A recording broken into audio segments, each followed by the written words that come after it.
The Wicked Wednesday has begun for the pimps, the players, the hustlers, the people that bust them, and everybody else in between. From Costa Rica to California, Montreal to Minnesota, let's rage.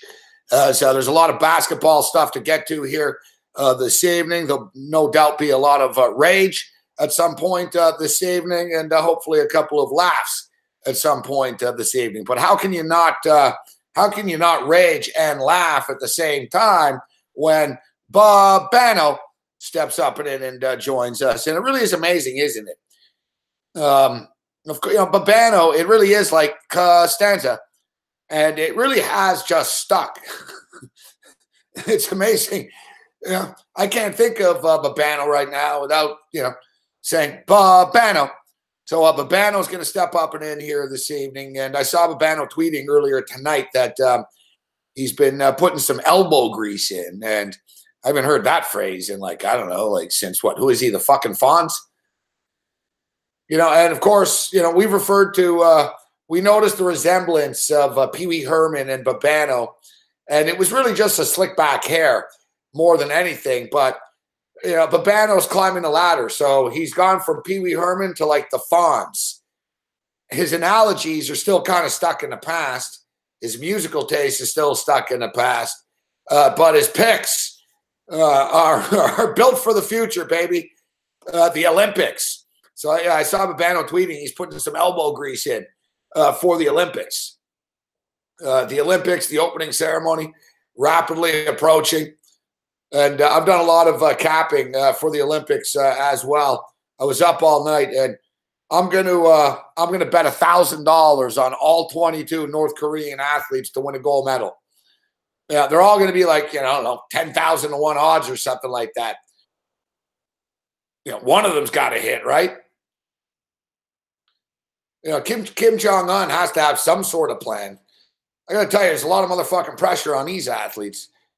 I talked about this earlier today. They've got 22 athletes at the Olympics, yet their delegation is 500. It's a lot of assistant coaches, man. That's like more assistants and trainers per athlete, than any other country at the games. I think Norway takes this shit pretty serious. You can take Norway, the United States, and Canada, and I don't know, is there like non-athletic delegation 500?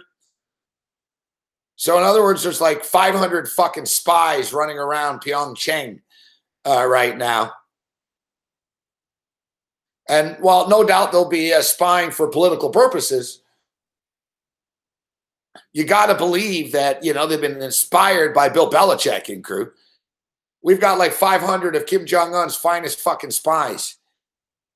I don't know. Maybe they could, they could get to a judge, if you know what I'm saying. That'd be awesome.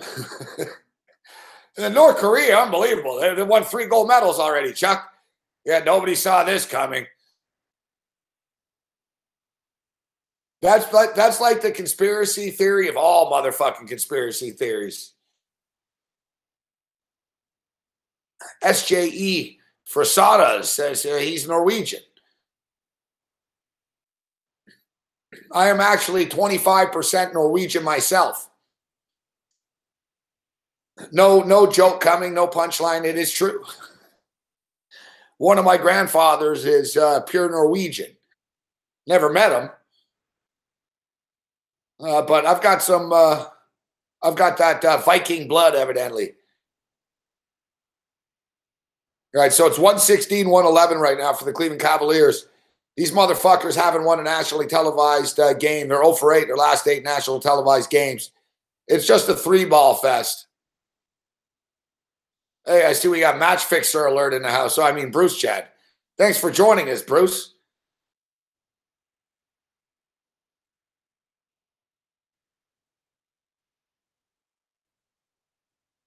Yeah, all kidding aside, man, Norway doesn't fuck around in the winter games. And while all these other countries are big pussies, we're worried about it. Oh, what about the weather? What about the, what about Kim Jong-un? The Norwegians will be ready to play.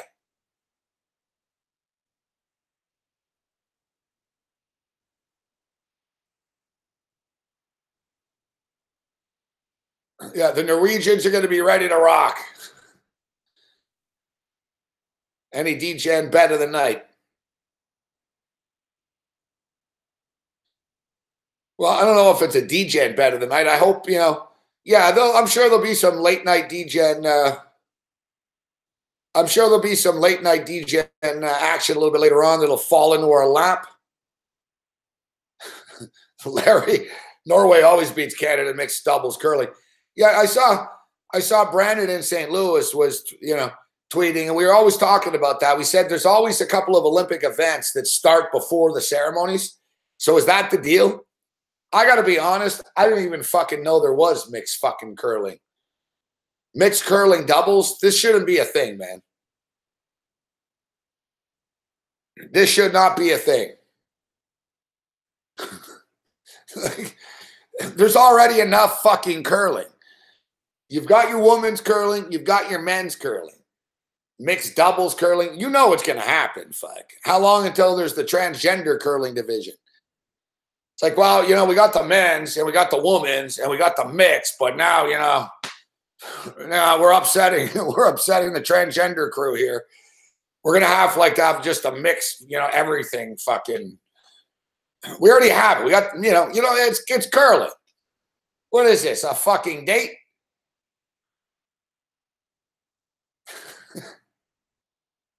Exactly. Hey, listen, not that there's anything wrong with that. I'm just stating we don't need mixed fucking curling. And I stand by my comments that figure skating should be for a woman only.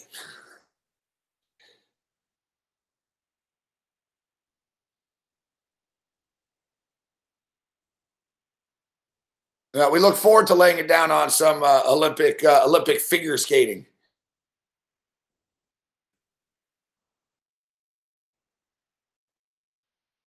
I'm usually pretty good at betting on the Olympics. These Olympics sort of snuck up on us. Like a Kim Jong-un missile.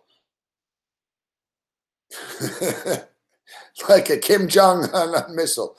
It's 121-116 right now with 4 minutes left. The Cavs are up by 5, and they had the basketball. We'll keep our eye on this. Here's a 3-ball, and of course it goes in. They just can't miss. Isaiah Thomas hits a 3. 124-116. I jumped on the over of this game, but I also had the T-Wolves on the money line.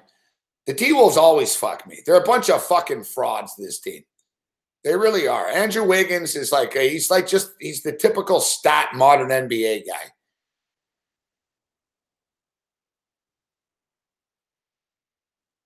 Like, the T-Wolves should be better than they are. Seems like every time I see them, they're fucking choking late in games. Saw Jeff Teague fucking call the timeout when he didn't have a timeout the other night on the road against Atlanta. Like, the T-Wolves do a lot of stupid things. They're down by 5 right now. Here comes Wiggins. Nice play by Wiggins. Can he finish it? He's going to the line. Seems like they lack passion. Like, they're really good. They have a bunch of really good players. You know what I mean? If you look at this team, it's like a fucking near dream team, really. Like, they're fucking stacked yet. Look at Wiggins. He's not even sweating. Like, how is that possible?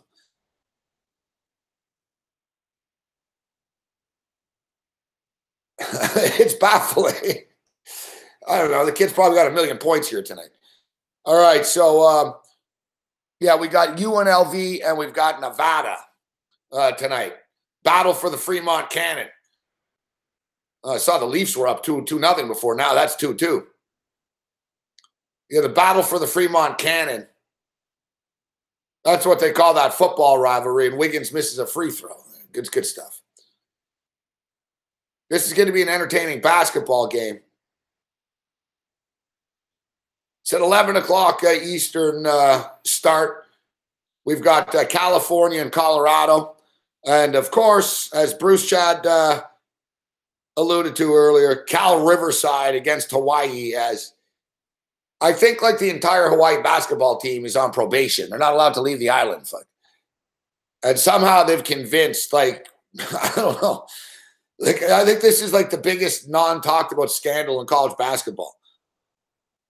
Like, I swear to God, Hawaii have played like fucking 20 home games and 3 fucking road games. Every fucking game, man, seems to be at Hawaii. Like, do these guys ever play on the road? They have a softer schedule than an SEC football conference team. Non-conference, we should say. All right, here's some fucking ugly numbers, man. The UNLV Running Rebels are 2-10-1 against the spread in their last 13 basketball games. We've always known that UNLV are a bad road team, but dear God, they're 3-20-4 against the spread. Their last 27 games on the road.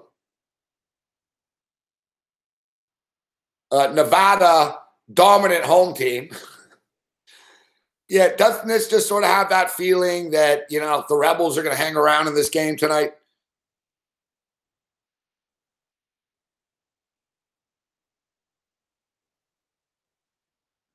This is, you know what this is? And we're going to be a day late and a dollar short on this one, but this is like last night, Oklahoma City and Nevada. It's like, yeah, Nevada are rolling. They're playing at home. They score 1 million points a fucking game. You know, if you lay 9, you're going to get burnt. And it's going to, you know, Nevada's going to win this game by 6. It's a massive rivalry. Now, Nevada did kick the shit out of them the last 2 times they played them.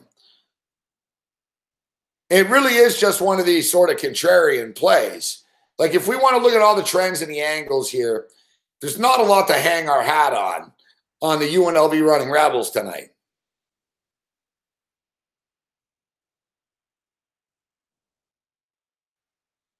Now, I don't see any reason why this game isn't an all-out, just full track meet. Both teams want to push the tempo. They're both the highest scoring teams in the Mountain West Conference.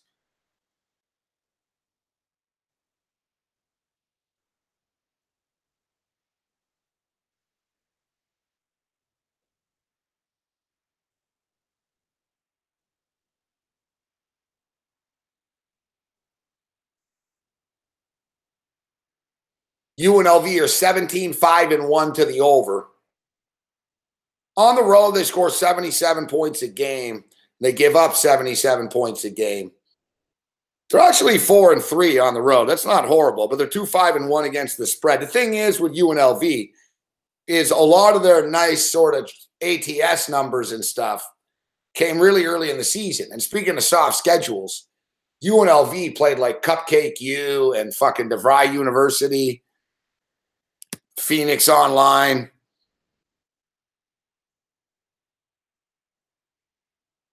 But don't be fooled, man. DeVry can really hit the 3. Yeah, like UNLV played a real cupcake schedule to start the season. So, you know, their numbers are a little bit skewed. Meanwhile, you look at Nevada. Nevada are an offensive machine. They score 83 points a game. They give up 71 a game. When they play at home, they score 86 a game.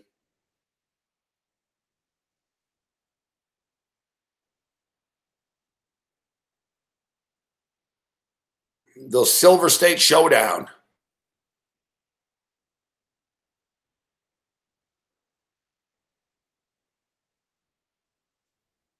We mentioned Nevada pasting them. They kicked the crap out of them twice last year. But UNLV are a different team this year, but you know, it'll be remembered. I lived in Las Vegas. It's a big rivalry. Yeah, it's not like it's a huge national rivalry or anything like that, but you'd be surprised. There's a lot of you wouldn't figure that. I didn't know that before. I knew they were rivals, but I didn't realize it was like full on hate. Like people from Reno really hate Las Vegas. They hate Vegas more than UNLV hates Reno, you know?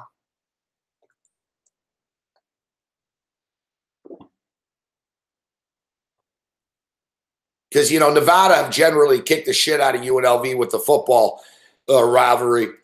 And UNLV's generally owned the basketball rivalry over the years, but Nevada is enjoying it now because now they're better than UNLV at basketball.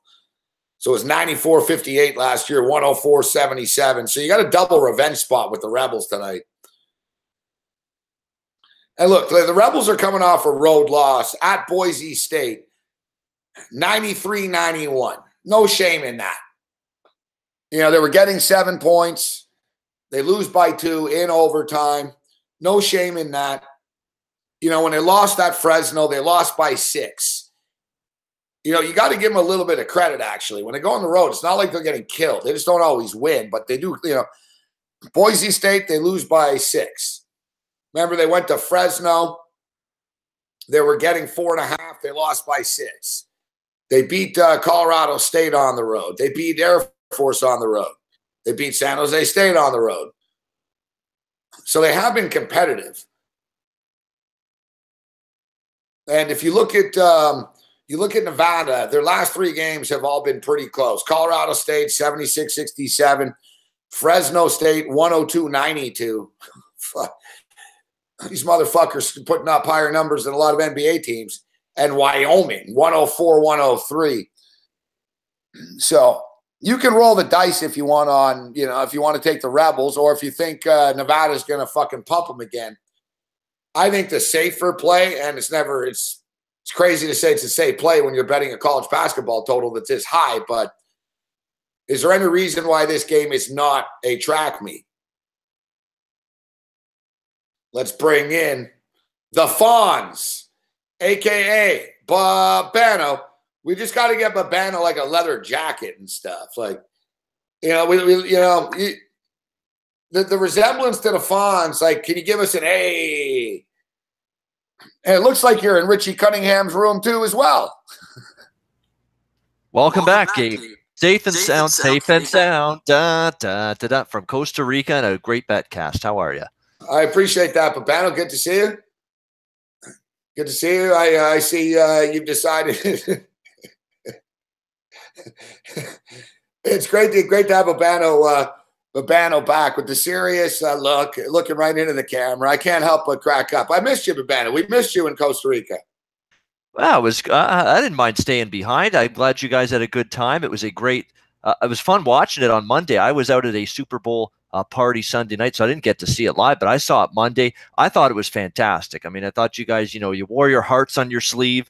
Jimmy did. He had to take the brunt of a terrible Super Bowl for him, and he took it well. You know, he's got to be in front of camera and own up to the fact he had a tough night betting that Super Bowl, and he did it with grace and style. Give him credit for that. You guys were fantastic. Gabe was entertaining as always. Pete Loshak, a little bit odd at times, but he did a great job. And Donnie Rightside was the star of the show. What did you find odd about my man Loshak?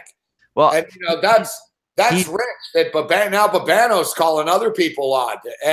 Yeah, Loshak's a little eccentric, but I think that's it. That's it. And he's very easily irritated. He gets very easily irritated. Yeah.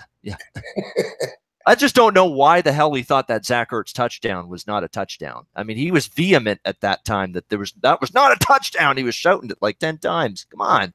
He took 4 or 5 steps before he hit the end zone there. Clearly, I maintained it was a touchdown. I do too. I mean, he took 4 or 5 steps forward, broke the plane, and then the ball comes out. What more evidence do you need that that's a touchdown? You know, it was clear as day. I don't understand what the big controversy was there. How did you end up doing with the Super Bowl when it was all said and done? Pretty well. Eagles and over. A lot of the props came in. We had the missed PAT prop, which was fantastic. I loved that. That was my big plus price prop. Could have cashed twice with that one. Missed an extra point.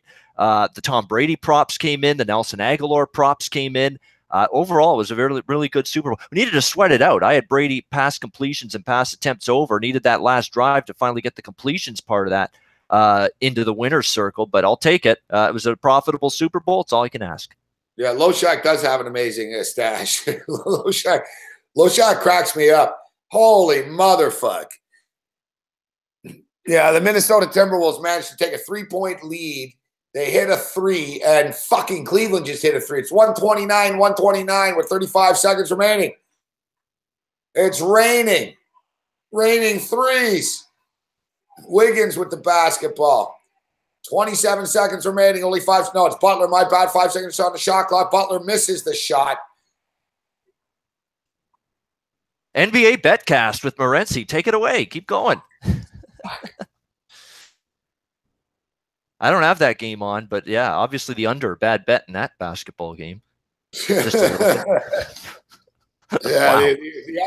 the under was pretty much toast about midway through the first quarter of this one, Babano. Who's betting the Cavs under right now anyway? They're not playing any defense. That's been a big part of their ATS disaster, dumpster fire run that they've been on.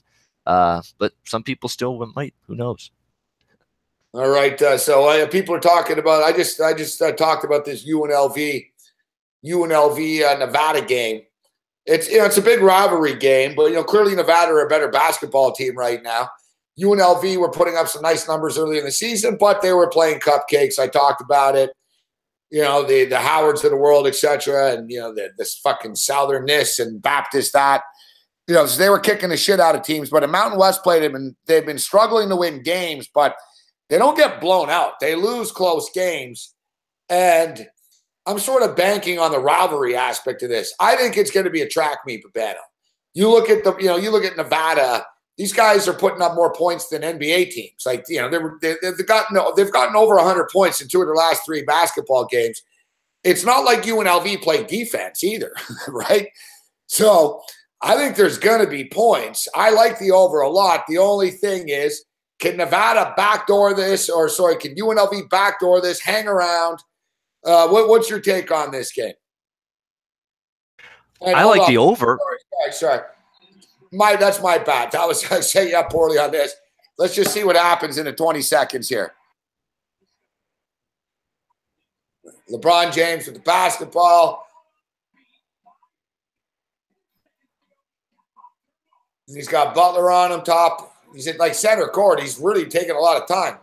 Looks like he's going to take a 3 for the game. He shoots 3.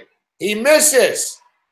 What a fuck. Thank God. I'm on Minnesota, but that's a weak fucking move by LeBron James. You're LeBron fucking James. You have 20 fucking seconds, and that's the best look that you can get.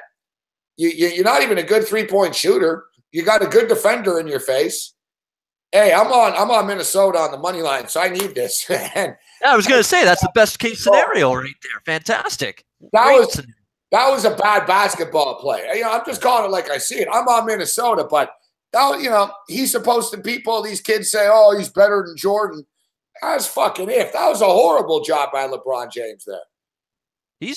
I don't know what it is about him. He's just as guilty as anybody else on that sad sack Cavs team right now, but going through the motions when things are going bad. He's not playing that defensive intensity that you see from LeBron James when he's geared in a game 6 or 7 of an NBA Finals during this run. You're not seeing that kind of effort, balls to the wall. We're going to stick to it. We're going to give you 110% every time out on the court. You're not getting that out of LeBron right now. So he's as part of the issue right now as anybody else on that team. And we're seeing the fruits of not the fruits, actually it's dried up rotten fruit right now of Isaiah Thomas on the defensive end of the court, and why I thought was a concern adding him into this basketball team. This was already a team last year, Gabe, that was not a defensive stalwart by any stretch. And you're going to bring in Isaiah Thomas, one of the worst, if not the worst defensive point guard in the NBA last year.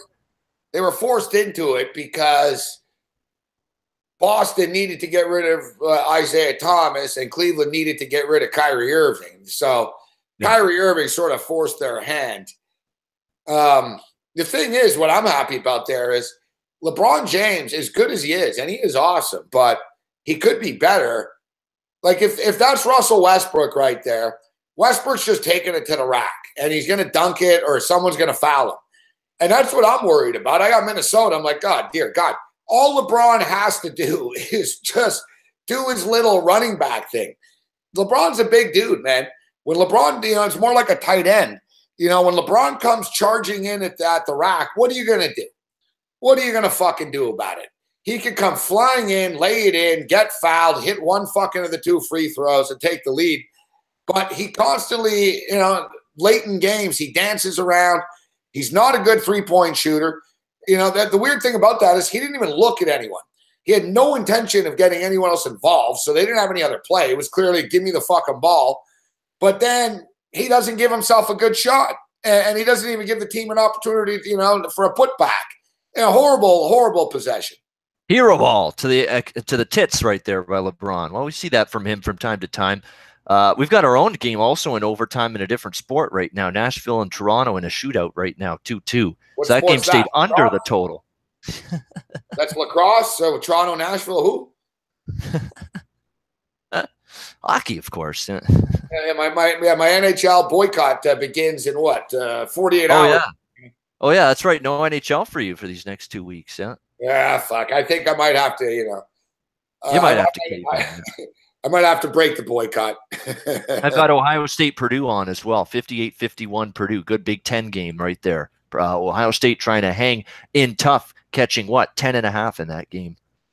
All right. So So what do you have any opinion, Babano, on the free market game? Yeah, back to UNLV Nevada. I bet over 162. Problem is it's 166.5 now. You've lost a little value, but I can't see anything more than back and forth, up and down the court. Marvin Menzies coaches that way. Eric Musselman coaches that way. Eric Musselman doesn't get talked about enough. What a great job he's done at Nevada. They were automatically better in year one with him at the helm last year, and they're even better this year. He's brought in a bunch of grad transfers that have made a massive impact and made this Wolfpack not only a good and talented team, but a deeper basketball team.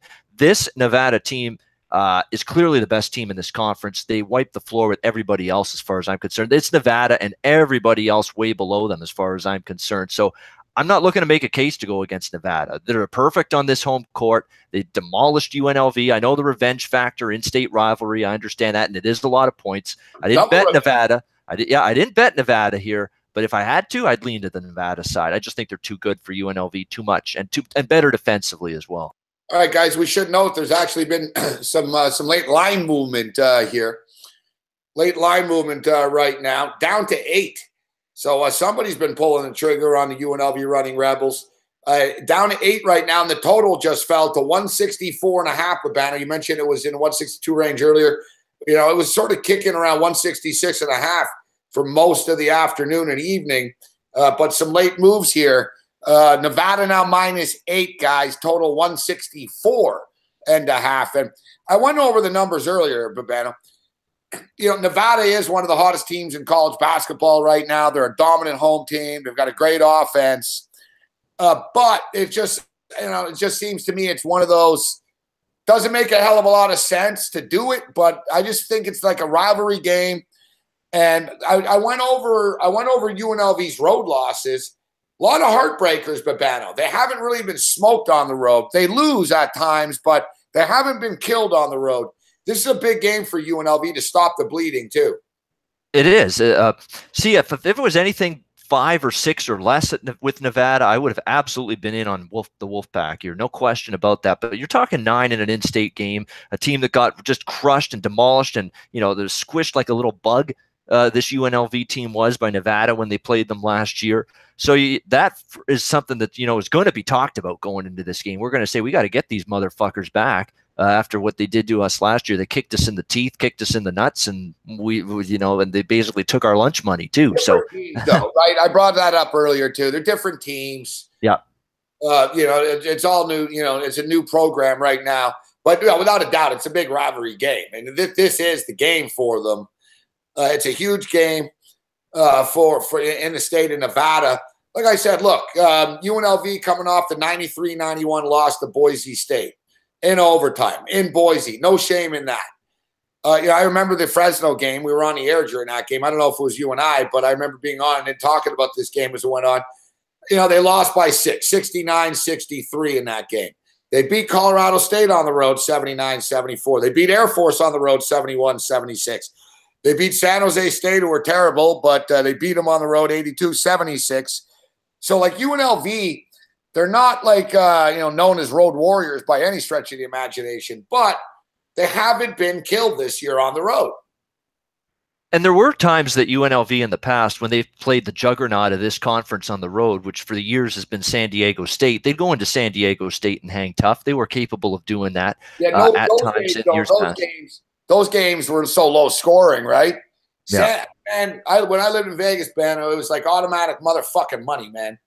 You basically took you basically took San Diego State all the time, but I don't like teasing games, but it was one of those deals where you take the points. If you were getting 5 points, it was gold.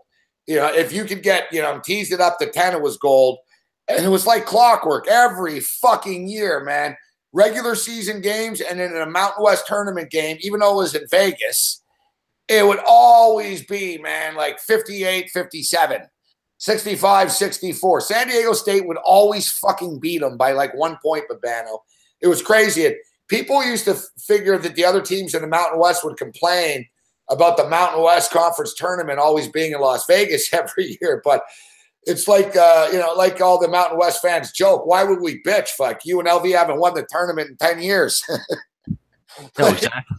New Mexico, man, when I was there, the Lobos owned that shit. It was always, every year was the same shit. It was the fucking Lobos and it was the Aztecs in the Mountain West Conference championship game. And always razor close games. Yeah, if you're whining and bitching about UNLV having a home court advantage because they host the Mountain West Conference, you're barking up the wrong tree. First of all, they've sucked all these years in that conference tournament. And second of all, they never ever do fill up the Thomas and Mack Center for that tournament, even when they do play. So that argument doesn't hold any sort of water whatsoever. UNLV just doesn't make the most of that opportunity in the Mountain West Conference tournament. This is a very interesting. I'm looking forward to it. It's on CBS. CBS? Let me get the listings here. CBS Sports Network at 11 o'clock. Brent Stover and Bob Wenzel. Holy mackerel. I haven't heard Bob Wenzel for a long time. That's good. Gogster's going with UNLV money line. Hey, I like it. You shoot for the moon, you reach for the stars, right? Or you end up with an electric car up there. I think if you like UNLV, you just take the money line. I think they somehow go in there and get the W, or they probably, if they lose, I think they probably lose ATS as well. Because I remember Nevada hosting Fresno State on a Wednesday night just recently when you and I were on. Fresno State was down by 4, 5, 6, 7 most of the game. They brought it down to 2. Nevada pulled away. It was right around the number in the last couple minutes, and Nevada just pulled away enough to cover the number in this kind of price. 92. Yeah, exactly. It's got that kind of feel to it, this game as well, that they just might eke out the point spread cover in like the last minute. It's got that. It really does feel that way. It could, and Fresno's really good. Fresno is one of the better teams in this conference, and UNLV. I don't think there's much difference or separation between Fresno and UNLV. All right, we got the San Antonio Spurs and the Phoenix Suns coming up next on national television for one reason or another. Well, why are the Phoenix Suns on national TV? Like, why are they doing this to us? I don't understand. What is wrong with these ESPN Wednesday night games? They look like pieces of shit compared to what other national networks. Well, we can't complain right now. It's 138, 136, right? Like, we're just dicks. The Phoenix game, I mean. Yeah, it should be like, I don't know, fucking the Rockets and the Clippers or something next. You know what I mean? TNT's getting good games, at least for the most part. I mean, when's the last time TNT's had a real shit game on their national package? I can't even remember. I can't remember. I mean, I don't even remember what was the TNT game last night. I don't even remember. Oh, Cleveland misses 138, 136. I don't like the Cleveland Cavaliers, so I'm not going to feel bad for them. But this will be a fucking gut-wrenching loss. Like, they laid it on the line tonight. I'll be, Minnesota. Like I was saying earlier, guys, Minnesota are a clutch team who are really, a real contender. I wasn't saying that, but I was calling them a bunch of choking, underachieving bastards. Well, they're 4th in the West, aren't they? They're in the mix there. Stupid fucking shot right there, though. You got the lead. You're up by 2, and you just take a bad jumper, a contested jumper. Bad shot. Watch, they're going to hit a 3 now. You're going to be down by 1. So I'm saying Minnesota are a stupid fucking team, man. They got a lot of maturing, growing up to do. Yeah, great fucking defense. Learning how to execute in a couple minutes, in the last 2 minutes of these close games. That's something they need a lot of improvement at. I don't think Thibodeau's a little overrated. Come on, can we admit that? Thibodeau's a little overrated now from a coach perspective in terms of drawing up plays out of a timeout, X's and O's, these little last-minute scenarios where you got to make clutch decisions and plays at the right time. People made excuses for him in Chicago because the Bulls are kind of a dysfunctional organization, but he had players there, dude. He could never get them over the top. He concentrated so much. Remember, they had good teams, man. He concentrated so much on defense. Fuck, they couldn't score 80 points a game. But then he became some legend as some sort of defensive guru. Thibodeau this, Thibodeau that. Then the feet ran the Bulls into the fucking ground after that, by being over intimidating, being a jerk to all the players. And And now, it's been a couple of years in Minnesota now. And I saw the T-Wolves last year in person against the Raptors, Babano, with Bolt. And I was shocked, too. We were really close to the court. And I was, same way you said, I was shocked. I really was watching Thibodeau closely. And I was like, fuck, the T-Wolves are really just a dumb team. They're not like, there was no coordination. They were never on the same page. They take bad shots. Thibodeau was getting frustrated, you could tell. But now this year, Thibodeau's like, oh, and get me Jimmy Butler now. What else do you fucking need, dickhead? You got Karl Anthony Towns. You've got Wiggins. You've got Teague. Exactly. Now you need Jimmy Butler, too. Okay, here's Jimmy Butler. Like, for fuck's sakes, man, next to the fucking Warriors, I don't know if there's a team with as much talent as these guys. They're amazing, the talent on this team with Wiggins and Karl Anthony Towns and Jimmy Butler brought in. It's just an incredibly talented basketball team. But stacked, dude. Like, honestly, like, how many teams are stacked like this? It's fucking insane. But you need to. You still need some degree of coaching. Well, it looks like they got the ball here. I've got it on now. Yeah, 1:38, 5 seconds left. Here's Jimmy Butler, and gets swatted. Fuck Butler, man. You fucking take a bad shot at the end of regulation, and now you get swatted. Well, like, fuck, are you tired of getting owned? Fuck, for fuck's sakes, Butler. A little too much hesitation. Just, man, what is this game? We're gonna be on till 2 a.m. with this game, Babano? Might be. It might be at this point. 138, 138, 1 second. They got the ball, Cleveland. They don't have much time to do. They don't have much time to do something with it. But what kind of shot is that? Fuck.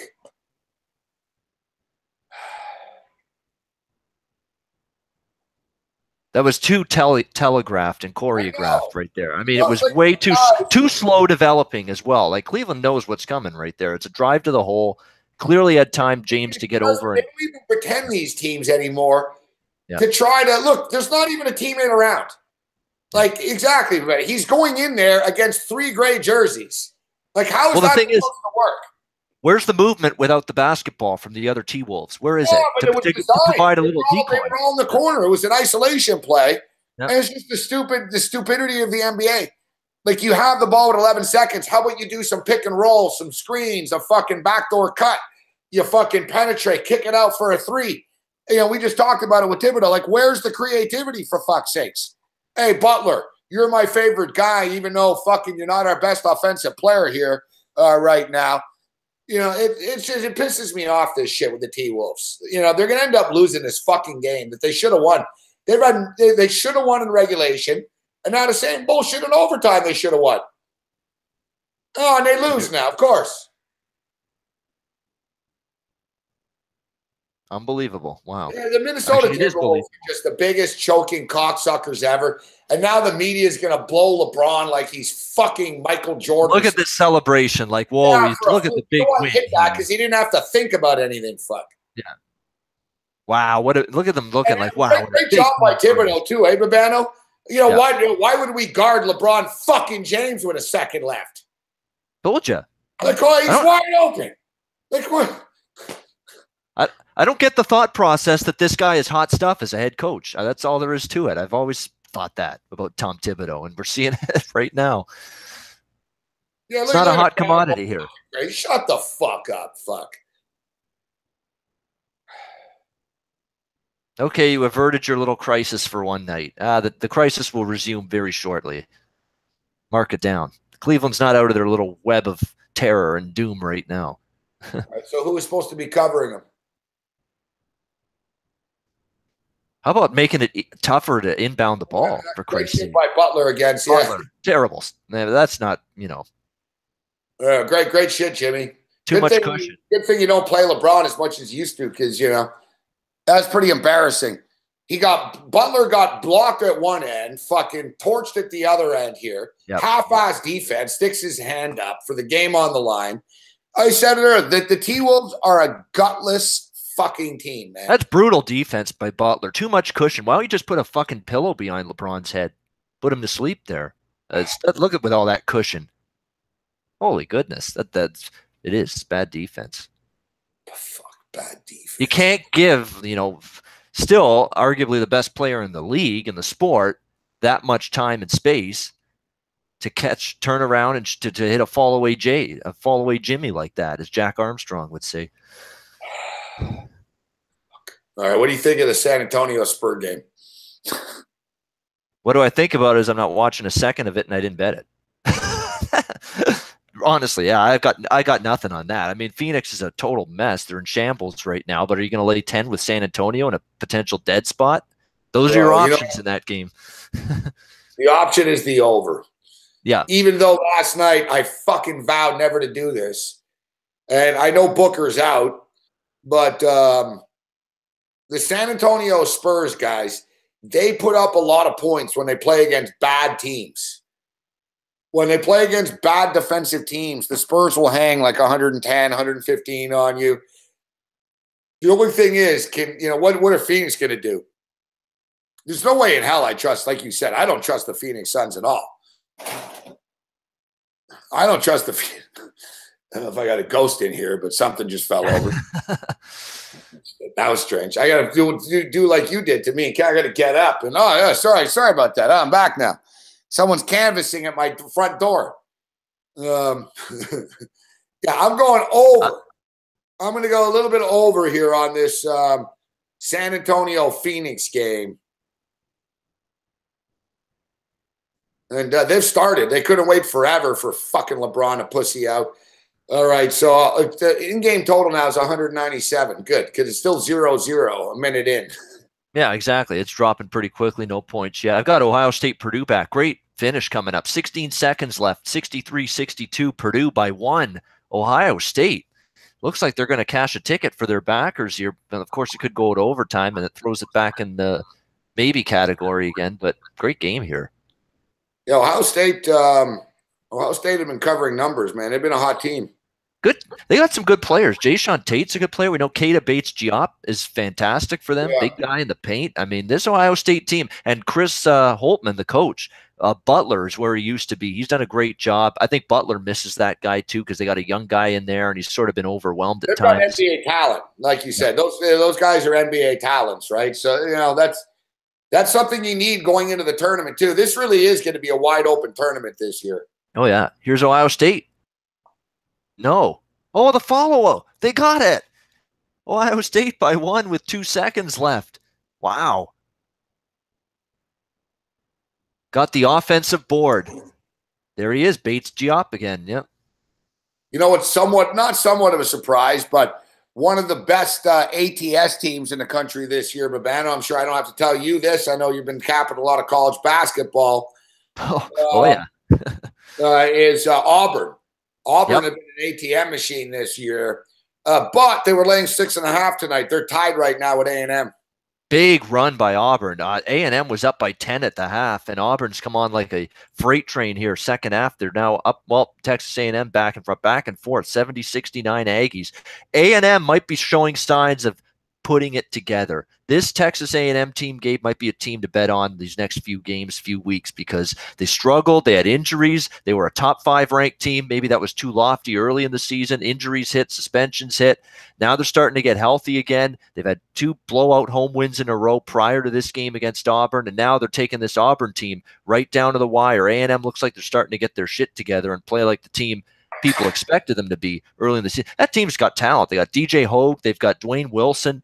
Trocha Morelos has been there for a while. That Texas A&M team, he's a good player as well. That A&M team's talented, and they're showing signs that they're going to be putting it together now after some turbulent times. Virginia, Babano. Virginia, not only for lovers but for winners. I'm on board the Virginia Cavalier bandwagon for the national championship. Look, tonight they go into a very tough place to play. Up there in Tallahassee, the Noles were 10-1 against 10-1 straight up at home this year. They escaped with a low-scoring win, but I really like this Virginia team a lot. Big upset though, tonight with Villanova going down as well tonight. Yeah, how about St. John's? They couldn't win a Big East game, couldn't close a Big East game, had no confidence in the world at all. Chris Mullin looking for answers. They had played so many games too without Marcus Levette, who had been injured.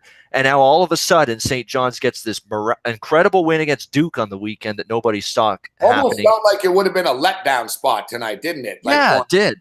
But it just did not. Yeah, it just didn't happen. And I thought it could be a letdown. That was my one concern. Villanova had a late injury. One of their players didn't suit up for this game. But don't take anything away from St. John's. To go from just not being able to win a single game in the Big East, basically, to beating 2 top 5 teams in less than a week, Duke and Villanova in back-to-back games, that's college basketball. You can get crazy shit like that happening from time to time.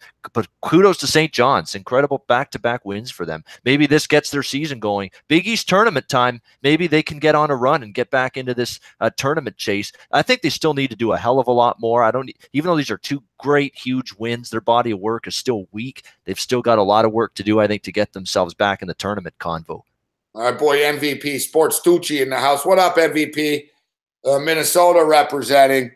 Stucci's on the UNLV Running Rebels tonight, going contrarian tonight, and I'm going to jump in on that as well. We've still got 13 minutes before tip off out there in Reno. Reno, yeah, the Lawler Event Center. And you mentioned Virginia, by the way, one of the best defenses in the country. I mean, you go on the road, you hold Florida State tonight to 55. Another defensive gem by Tony Bennett's team. They're doing good. Virginia can absolutely, and they've got a little bit more scoring with Kyle Guy, Isaiah Wilkins. They've got some better shooters this year as well. Best team in the country right now.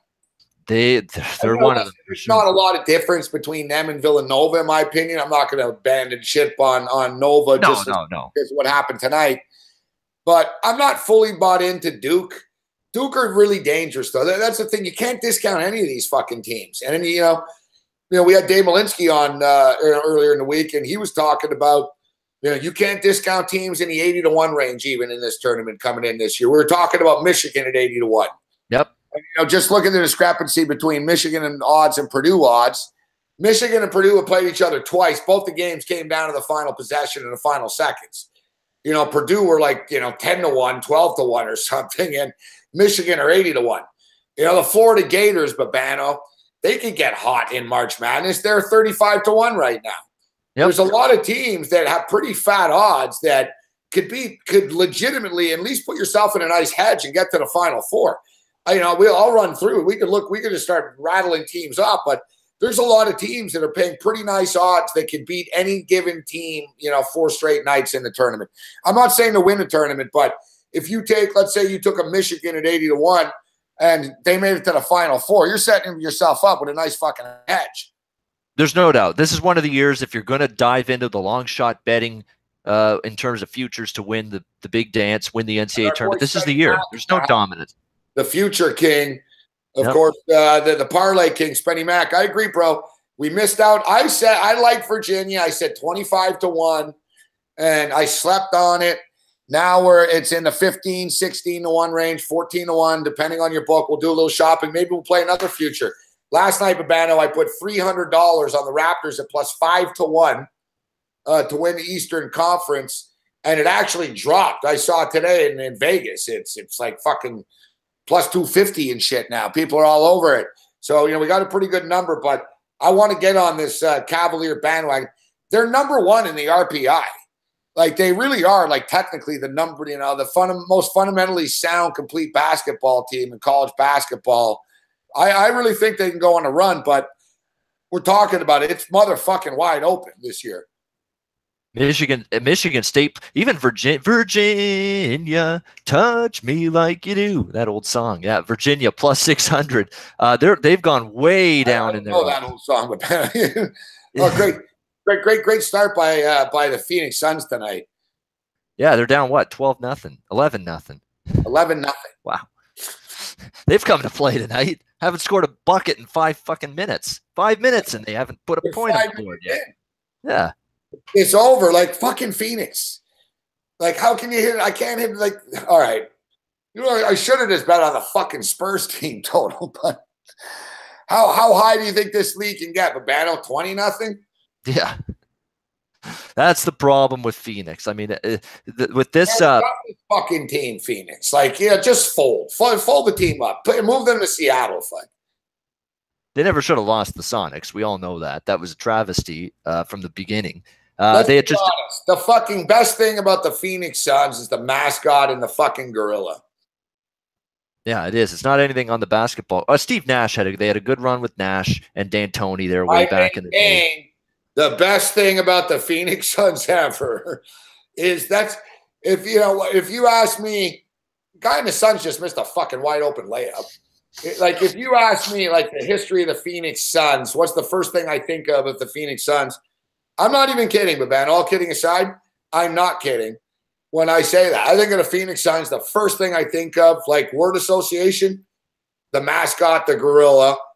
Then I think of Tom Chambers, sort of in the, the 80s and the tight shorts and the fucking hitting the threes.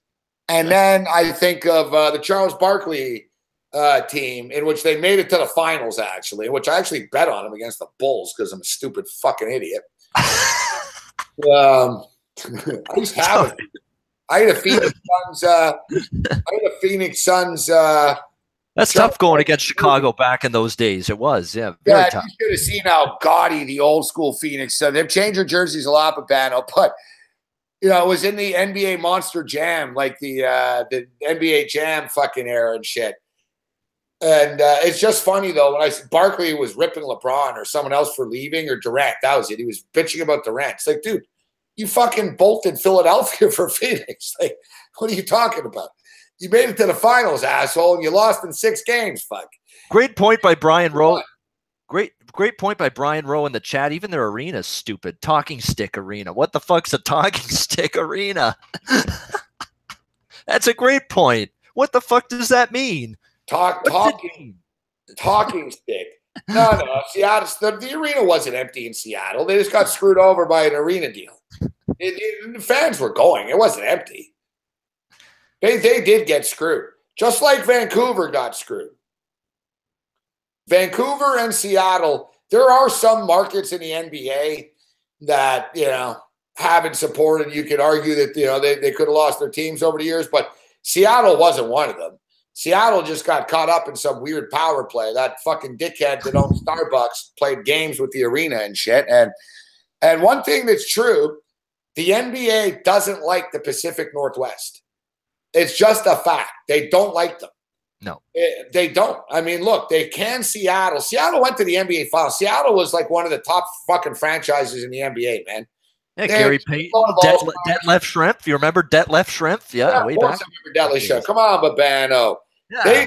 They gave the fucking Bulls all they could handle. It went 6, but they were all close games.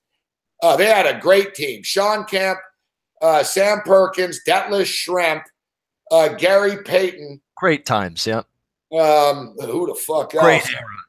Marv Albert and Mike Fratello, NBA on NBC. What an era. What a time to be alive. That was the Michael Jordan, Pippen era and stuff. But they were a fucking good team. And they gave the Bulls all they could handle. They fell short. But they got screwed over by the arena. Same thing in Vancouver. The Vancouver Grizzlies were a fucking shit team, Babano. Like really bad. Like the Raptors sort of got good. They never got good. Yeah. And it made it worse. But those people in Vancouver still went all the time. And they didn't hesitate to screw them over, just like they didn't hesitate to screw over Seattle. It's amazing to me that, it's just evident. The NBA doesn't give a fuck about the Pacific Northwest. They're not going to fuck with the Blazers because the Blazers sell out every night, and that's all Portland has. But, I've always seen that, It's like baseball. Sports as a whole. The commissioners don't care about the Pacific Northwest for some reason. You think the real Pee Wee Herman impersonator Gary Bettman cares about Seattle? Because from everything I've read, they're closer to getting an NHL team right now than the NBA is. He cares more about Seattle than fucking he cares about Canada or Quebec. I'll tell you that much. Nate McMillan. Thank you, Blanchard. Good call. Nate McMillan. Oh, Hersey Hawkins. How could I forget?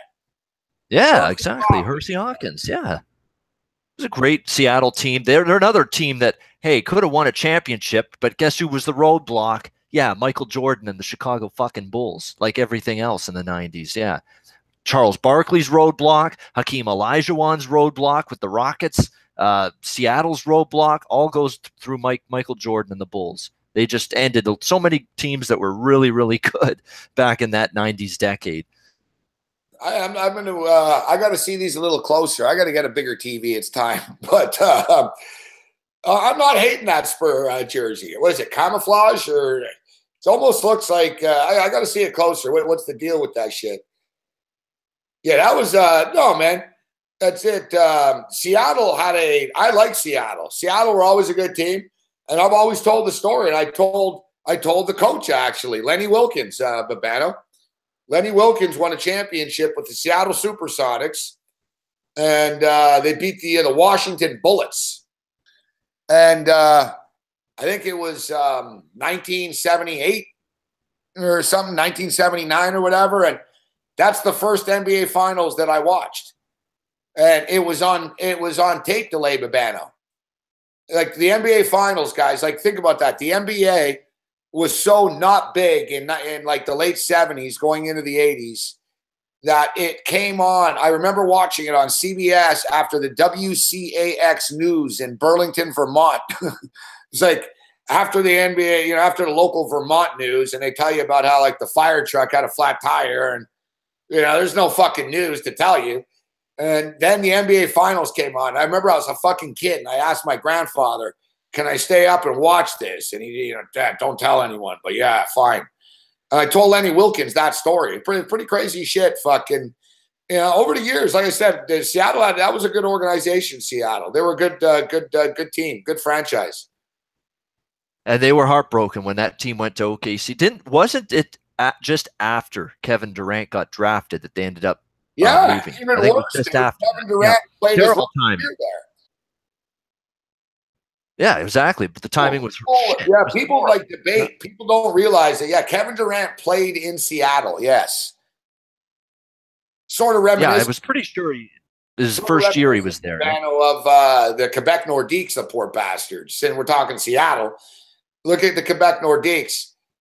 Yeah, like Colorado Avalanche leave Quebec, and all those guys that they had, Sakic and Sundin, and all the Patrick Waugh, like.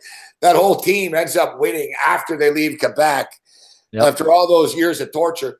But it's fucking bullshit. The Quebec City deserves a fucking hockey team, Babano. They really do. It's going to happen, I think. I was going to say, I think it's going to happen, but again, we got to get Bettman, I think, fuck out of here. Like Bettman's going to put a fucking team in Barcelona, Spain before in Canada again. It could be. I mean, we're waiting and waiting and waiting, and they've got the building too, don't they? They've got that beautiful arena there in Quebec City. It's a fantastic venue for hockey. It's ready for an NHL team. It's got a fan base that's ready. It's got sponsorship that I think is at least lined up to pay up the bucks or pony up the bucks to get a team there. What's the problem? What is the real issue here? What's the holdup? You know what the holdup is? Bettman's a prick. That's what the holdup is. Listen, Vegas has been a success, but Quebec deserved a team before Vegas. And I find it's interesting, Babano. You know what the real deal is? The other Canadian owners in the NHL are like a cartel. Just like they kept your Hamilton boys out of the league. Paul Silly. You could be a Hamilton season ticket holder right now, Babano. Even though Bettman was actually right about Paul Silly. Fuck, he did go broke. Yeah. But they fucking protect it. So basically, they know, the NHL knows that any team in Canada is free money. It's like putting a pro football team in Texas or something. So they know that it's free fucking money. So basically, Babano, they wanted the investors in Quebec City to basically pay them like $1 billion, fuck. And, for the franchise rights. Yet, somehow Bill Foley in Las Vegas was only asked to pay $500 million. Oh, yeah, but it's sort of like real estate. The territory. Yeah, but it's like, Bettman, you bend over backwards to prop up Phoenix. You bend over backwards to get Vegas a team. Now you're bending over backwards for fucking for Seattle. Yeah. Every time it comes to it's expansion fees. He's jacking up the expansion fees for some of these other American teams. Every time it comes to Canada, it's always like, well, let's wait and see. And oh, we're interested, and then years pass and then other stupid markets come along for fucking cheaper than what they want. So basically, they're just trying to gouge the Canadian fucking market. They're basically saying to anyone, listen, dickheads, if you want to fucking open up a business in our territory, our turf, then you're going to have to pay a shitload of money. And Bettman's a prick because, and it's true. Vegas is a success, but that's an anomaly. They're owned by MGM and casino and shit. But the fact is, Babano, it is a safer investment to open up a hockey franchise in Quebec City than it is in Carolina, isn't it? You open up the Quebec Nordiques again, you're guaranteed, Babano, to make billions of dollars. Like, there's no debating it. Like, the Quebec City's a rich city. They have money. They have the arena. Like, everything's in place. They'll sell out every fucking game. So the league knows this, and they're trying to, why don't you give us $850? And then they're like, well, Vegas is paying $450. What's going on here? And then it just sort of gets kicked down the road again, and now Bettman's all hot on Seattle like a fucking hooker on a Shriner. Well, Drew says in the chat there's no money in Quebec. Well, hold on now. You don't think that people aren't going to flock for the private boxes and season tickets if they get that team and not be able to make money a shit ton through that? Of course they will. A corporate sponsorship, okay, there's obviously going to be work that's going to need to be done to get that in place. But to me, the Quebec ownership group is freaking loaded, Babano. Yeah, it's Celine Dion and stuff. Like, it's deep pockets. Like Brian Mulroney, the former prime minister, is like the face of the operation and stuff. So ownership and corporate dollars are in place. Then you're saying for this team? Oh yeah, it was what's his name, Palado and the Journal de Montreal. Basically, it's all these people that tried to buy the Canadians, and now they're all bitter. The Journal de Montreal guy, Quebecor Media, Celine Dion. Celine Dion wanted to buy the Canadians, and she got buzzed. She got not taken seriously about it. She's pissed because she basically built that Bell Center for them. Like, she sold out that place like 63 nights in a row type shit. Like, the Canadian, she's had more success in that building than the Habs have had. I'll tell you that much. Yeah. Without a doubt. But, I don't know, man. But, the NHL's fucked. Have you seen the movie Good Cop, Bad Cop? Long time ago, yeah. Yeah, and one thing I will agree, I disagreed with Drew as far as the money. Quebec City's richer than Montreal, Drew. That's one thing you should know, though. Quebec City is it's a high medium. Well, haven't you said it on many times too, Gabe, that Montreal, when you go back there, a lot of buildings are boarded up and all this stuff there in terms of the downtown? Yeah. There's condos. Montreal's condos, but yeah, downtown and the core and the business, not what it used to be. But he is right about the Quebec taxes. And also the Quebec, like I said, they're all billionaires, the guys that are on this Quebec Nordique deal. They didn't want to get fleeced. They didn't like the dollar at the time. It's inevitable. They're going to get a fucking team. But you're right. It looks like Seattle first. And you know what's going to happen next, too? The NBA is going to go to Vegas, too, Babano. They're building a new arena in Vegas. Adelson is for an NBA team. Yep. How about Las Vegas could be having 3 professional teams in the next 5 years or so? When we were wondering if they'd even get one at any part of our lifetime, and here they are, maybe on the verge of getting 3 professional teams into that city. Talk about how quickly times have changed. Holy mackerel! It's hit us like a ton of bricks. Like 10 years ago, no, there's never ever a chance for Vegas to have a professional sports team. Now they could have 3. Amazing. They got a fucking Super Bowl there soon. It's incredible, really, because I remember talking to Teddy Covers in the first days I met the guy 10 years ago, and he's saying, we'll never have a professional team here. And he actually said those words, we'll never have a professional team. Well, you might have 3 there, my friend, pretty soon. Famous last words. Now you can pick and choose which team you want to follow. Exactly. Yeah, you're going to have Raiders. You already have the Knights. You're going to the NBA is now marching their way towards your door pretty soon, pretty quickly. What's stopping baseball? Like, other than the heat? It's funny you say that because, baseball, the heat is one thing, and I don't think they can support it. There's too many games. There's not a huge desire. Like, baseball is sort of lower on the totem pole in the sport structure there. Even though they have supported the minor league team for a while, they built a nice little baseball park too that looks like it could be expanded. I agree with you. Listen, I think it would work there, but it's sort of high school baseball is big there, but it was basketball first, but now it's football with the Raiders, and now you got the hockey there. There's not really markets clamoring for a baseball team besides Montreal, and they're going to have to find another city. I think Mexico City's like the people who want it the most, to be honest. Yeah, Montreal, I'm hoping. I really am hoping. Reckless is being mean on Montreal in the chat, saying it's a dump. Wow, that's harsh words right there. No, Montreal's not a dump. No. Don't listen to what he says. Oh, it's so sick. Montreal's a beautiful city. Where do you live, Reckless? Montreal is actually one of the prettier cities. Like, it's fucking old Montreal. It's historic, right? So, Yeah. Old Montreal is fucking sick, man. Like, Montreal's not a dump. It's just, it's old.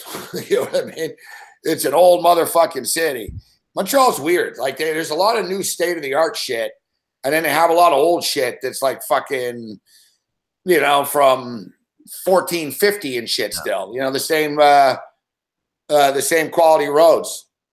I guess a lot of dilapidation there, dilapidated buildings, and that's big issue. You got to clean up a lot of these buildings. Exactly. Just spruce them up, refurbish them, put some dollars into it. Get some of these buildings, like Reckless is an expert on character. Fuck. I think Reckless lives in like Edmonton. Where do you live, Reckless? The only time I've seen Edmonton is at the airport. I was in and out of Edmonton Airport on my way back from Vancouver. I think Reckless might be in Calgary. Fuck. Yeah, like everyone was rushing to move to fucking the exciting city of Calgary, Alberta. Fuck. Canada's cowtown. Oh, Sudbury. Oh, shit. That's fucking hilarious, Reckless. Sudbury is known as like one of the biggest shitholes in Canada. Fuck. And you're talking shit about Montreal? That's gold. And it's not even me. Look at the chat bust up here. Sudbury. Oh, come on now. It's the nickel capital. You got to give it its due. Motherfucker lives in Sudbury. Yeah, Montreal. Fuck. Yeah, 3.5 million people in Montreal. Video game hub of the world. Hottest strip clubs in the world. Oh, yeah, I know. And he lives in Sudbury. Fuck. Have fun at the Sudbury Wolf game there, Reckless. Legendary Chez Paré in Montreal. That's a wonderful strip club. One of the world-renowned there. Yeah. Site of many road rages, or at least a few, if I can recall. I thought Reckless was in Calgary, though, which, Calgary is about as fucking, Calgary's like less exciting and more boring than Ottawa. And, Ottawa, Babano, is basically like a fucking mall on a Sunday morning in the food court. Like, there's not a lot of excitement in Ottawa. That's like, and Ottawa is like New York City next to fucking Calgary. Ottawa's nice, beautiful scenery, and 80-80 A&M and Auburn. Looks like we might have overtime here in this game. It's been a great game, crowd on their feet. Oh, A&M's got a chance to win it. They got the ball, 5 seconds.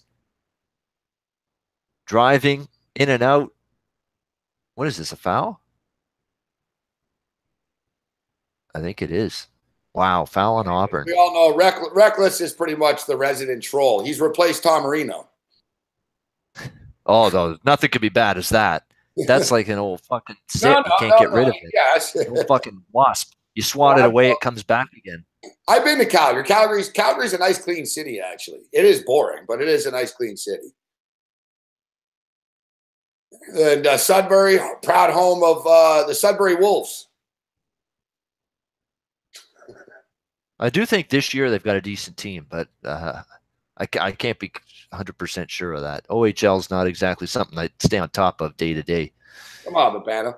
Yeah, we just trashed all of Canada because of fucking Reckless. Yeah. We're going city by city. Hey, listen, my neighborhood's no fucking it's not. I'm the loudest one in this neighborhood right now. My neighborhood's no big party right now. Yeah, exactly. And I'm in Hamilton. I mean, it's not exactly like we can crow for days about how beautiful and picturesque this city is. So, we got to sympathize a little bit. Beautiful Dundas. Yeah, that's the best part. Yeah. Jesus, it's 35-13 here.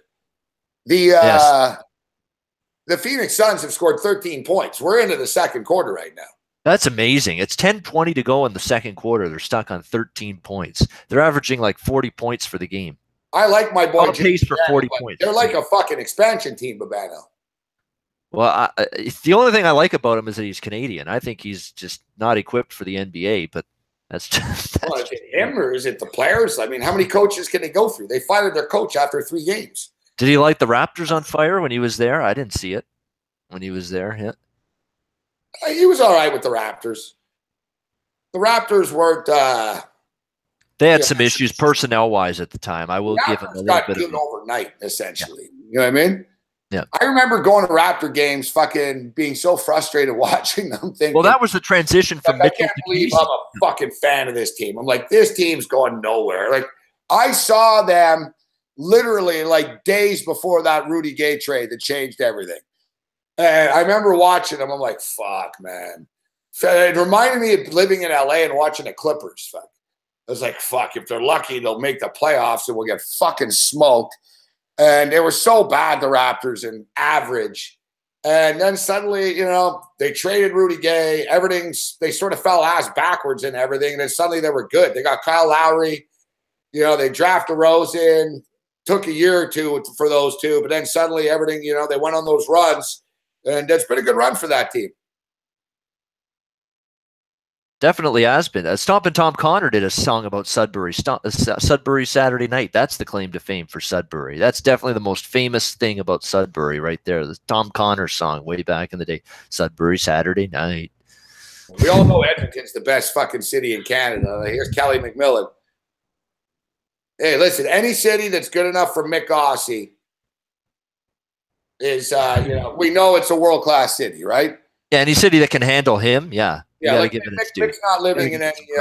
Mick's not living in some place that's not like a metropolitan like party. No, living in a shot-down shack, yeah, as the Talking Heads once said. It's 39-13. It's 39-13, Babana. They can't get off 13 points here. What the hell's? They're on pace for 40 points in this game. 40. This is like one of the most embarrassing, like this is beyond expansion team. This is truly horrific. This is truly humiliating. This is a urination job that is being done right now by the Phoenix Suns on their home court. They're urinating on the legacy of this franchise, if there even is one. Like, it hasn't been much of a legacy to be. You're right. Like the what legacy have they had other than playoff failures? Have a fucking heart attack, Babano. Yeah. Like the Phoenix, same for small thrill. You know what, small thrill? I give you props for admitting that, buddy. I'm on the over, dude. And like, how over? How am I get the fucking over? You know, you'd figure I'd have a chance at the over. San Antonio have 39 fucking points already. Yeah. Like, dude, sure, Babano. I always tell people like college teams couldn't compete with pros, but what do you think? Like, if you had the Virginia Cavaliers on the floor right now, would it be any worse than 39-15? Like, don't you think it would probably be like 27-16 or something? You know what I mean? I was going to say that they're going to be hard pressed to stop score against Tony Bennett's half-court defense at this rate. The way they're going, I could see they could cause them some issues right now. This is truly bad. This is truly shitty basketball right now. It's 81-80 for Texas A&M right now. 2 seconds. These are the kind of performances from teams that what Phoenix Suns and the shit they're offering right now. It makes me think I've got a hope in hell of being successful in the sport, playing it. Really, I mean, this is what gives me hope. Seeing stuff like this. Maybe I could be an athlete at some point. Yeah, maybe I could make it after all this time. Maybe I'm selling myself short. Who knows? Let's not get carried away here, Babano. So what you're saying basically is you feel you can play basketball as good as a Phoenix Sun. Wow. You know, I'm not gonna, you know, maybe I don't know. Like, did you play high school ball, elementary school ball, any ball? Elementary school ball, I did. That's elementary school ball. So you're telling me your basketball experience tapped out at what, after grade 6? After grade 7 or 8, exactly. Yeah, once we hit high school, we didn't have any kind of skill set, so that was it. Hang them up. No shot. No shot at a decent high school career, college career, and anything else. The chat's not buying this. The chat's not buying it. Babano's got hoop skills. No, they shouldn't buy it because it's a total lie, total fabrication. If anyone says I've got hoop skills, they're lying. You know what? I do didn't. not. I don't either. I used to play in the NBA Hoop It Up, and I used to play street ball. I used to play every day and shit like that. And I was fucking terrible, man. But I thought I was good at the time, but I was fucking terrible. But I used to play hard and just sort of will myself to success.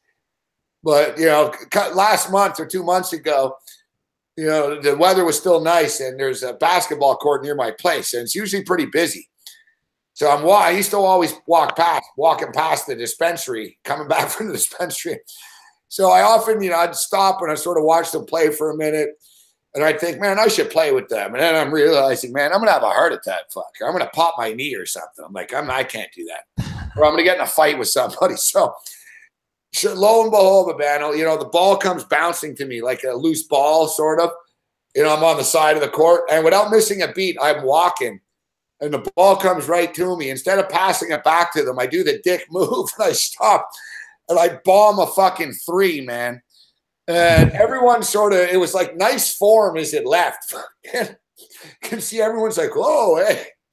The fucking ball, man, just sailed right over, dude. I missed the fucking rim by like 6 feet, dude. You know, I would need like 3 days of like constant shooting. And I don't think I have the energy to do it, bro. Like, if I played in a basketball tournament now, I'm 47. I need to play against like 60-year-olds. I had a decent. I need like a 13-year advantage. I had a decent mid-range free throw game, and that's about it. Decent mid-range free throw. That's about it. That might be the best thing you've ever said. So you were the king. You were good with, you know, the you were okay with like a 4-foot jumper then. Exactly. Yeah, the little putbacks, you know, just a little floater in the lane there. That's about it. And a free throw every now and then. I could hit you. I could get you 50%, 60% free throw shooting. There you go. Anything from the perimeter, forget it. Not a chance. I wish we could play a video right now for everybody of our boy Clam Chowder. And which have you seen the video? Babano, have you ever seen that? The mascot thing with the Raptors, you mean? Yeah. Yeah, I've seen that. That's hilarious. It's hysterical. Here, I'm going to get the link. I'll see if you can post it in the chat here. That, you know, makes me think that even what I did may not have been as bad as that, to be honest. All due love to Clam Chowder, who is, and I'm still amazed again. It was a lot of fun. Him joining us in Vancouver. He's a picture guy. He always said, take a picture with me. Take a picture with me. Babano, take a picture with me. He'd always say to me, okay, we'll take some pictures here. Holy goodness. Calm down. I'll get you a picture. What's it listed under? Clam Chowder, Elvis in the building. What's it listed under? Clam Chowder's posted a shit ton of stuff on YouTube for his appearances with you on shows and the old hardcore days when he was with Keg. I know. He's like a bigger preserver of my show than me, Babano. If I ever want to get like old clips, I just gotta find Chowder. It freaks me out, man. I go on YouTube sometimes and it pops up. It's a picture of me with hair and I'm wearing like an Auburn Bo Jackson jersey. I'm like, what the fuck? I'm like, oh man, that's from a long time ago. So here it is. Here, Elvis is in the building. Oh, it's classic. It is legendary, this clip. Anybody that hasn't seen it, go see it. You'll hear it now. But as much as I love Clam Chowder, I'm not going to lie. I was with them at this game. I was with them at the game, and it's like it was one of those, you know, kind of hang your head after. You know, I'm like, holy fuck, poor Chowder. I was thinking, how come, you know, I would have won this. I could have won. So can you guys click that link? Are you able to see it? Are you able to click the link here? Yeah, don't ask about the Ticats and Johnny Manziel. I don't think it's happening. They traded for Vernon Adams. He's going to back up Jeremiah Masoli now. That's finished. Johnny Manziel. He wasn't worth the money. No, it's not worth the money, and he's turned into Johnny Sleazeball. Never mind Johnny Football, Johnny Sleazeball all over again. All right, so there's the link. It's actually the best motherfucking contest like ever, in which Clam Chowder's mid-range free throw game is lacking. I'm sitting courtside with them there. Then after poor Chowder, everyone's trolling him after though, you know, and like fucking after. People are like, hey, Elvis, you got to work on your free throws. Hey, Elvis, where'd you learn to shoot? Like, hey, Elvis. You know, and everything was every second. I wanted to start telling people to shut up. And the thing, I was disappointed, though. The Raptors should have given him something. And those were in the days when the Raptors were bad, actually. This was when we were there. I remember after, I was like, you motherfuckers. You just fucking put this Elvis guy out here. You got comedy gold. It was the worst free throw attempt in the history of any NBA contest fucking ever. You could have given the guy a fucking blender or something. You know what I mean? Participation award. I mean, they give participation awards like it's cotton candy. Why don't I give out one to Clam Chowder? He's earned it. He's given it his best. He's given it his all, for Christ's sake.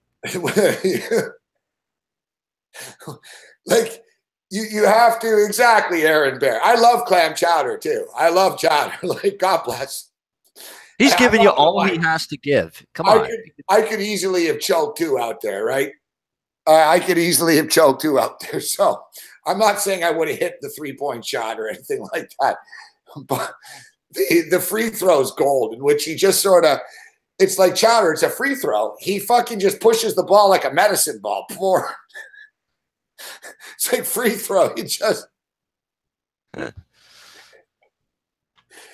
yeah, it's one of those things that'll make you like just crack up. Like, if that doesn't make you laugh in a good way too, we love Chowder. It's fucking gold.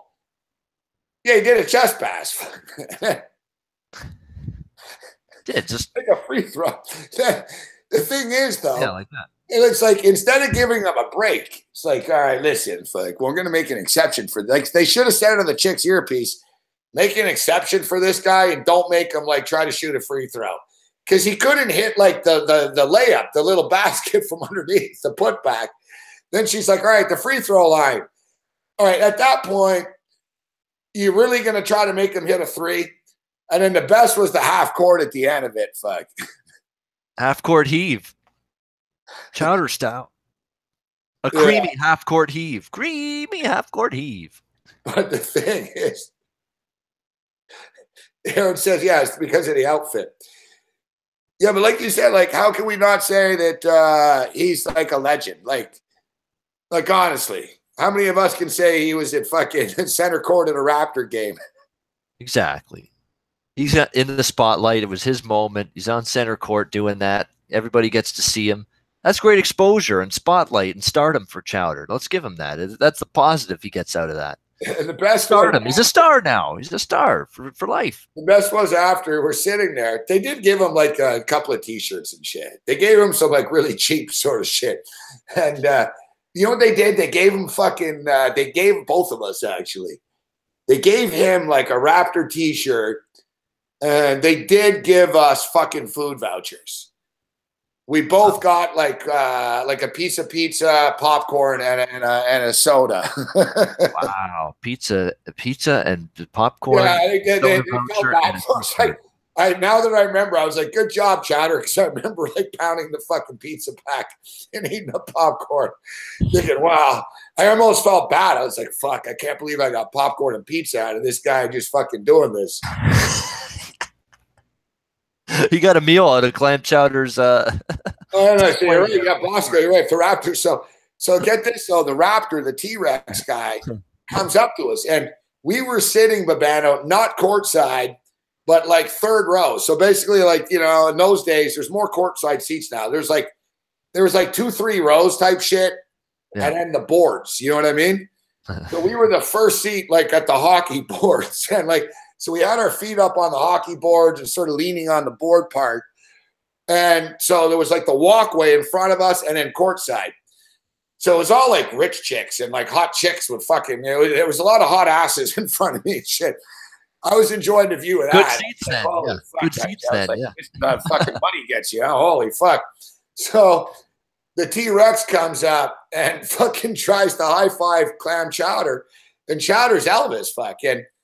Elvis Chowder stiffed him. Fuck. He left him hanging. He's like, no. And yeah, it turns out Clam Chowder doesn't like. Clam Chowder's not a fan of other mascots. Like, there's like a rivalry, you know. So does he like legitimately get agitated and distressed and like angry when he sees another mascot, like pissed type of angry? Yes, wow. Yes. It's a rivalry. Like I said, he like he left the Raptor, and it's in front of everyone. The Raptor mascot comes over all cool, sort of, to Elvis and Clam Chowder, and Chowder just gives it a dirty look and leaves him hanging and shit. And then people like started heckling fucking Chowder more. They're like, "Hey, Elvis, fuck, what's your fucking problem?" You know, and like Chowder wanted to leave by the end of it. I was like, no, Chowder, I gotta wait and see what happens with the point spread. It's like we're getting fucking heckled. So yeah, Chowder doesn't like mascots of teams who don't let him do his thing. So yeah, Chowder's never, I don't know what his deal. He doesn't like the Raptor T-Rex. Chowder fucking hates the fucking Blue Jay mascot. He's got a real problem with him.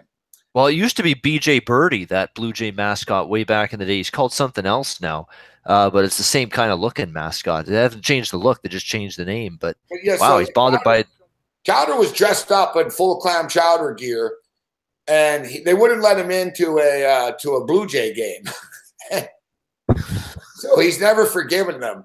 But they'll let him in as like Jim Beam or Johnny Walker. They'll let him in as fucking Elvis and shit.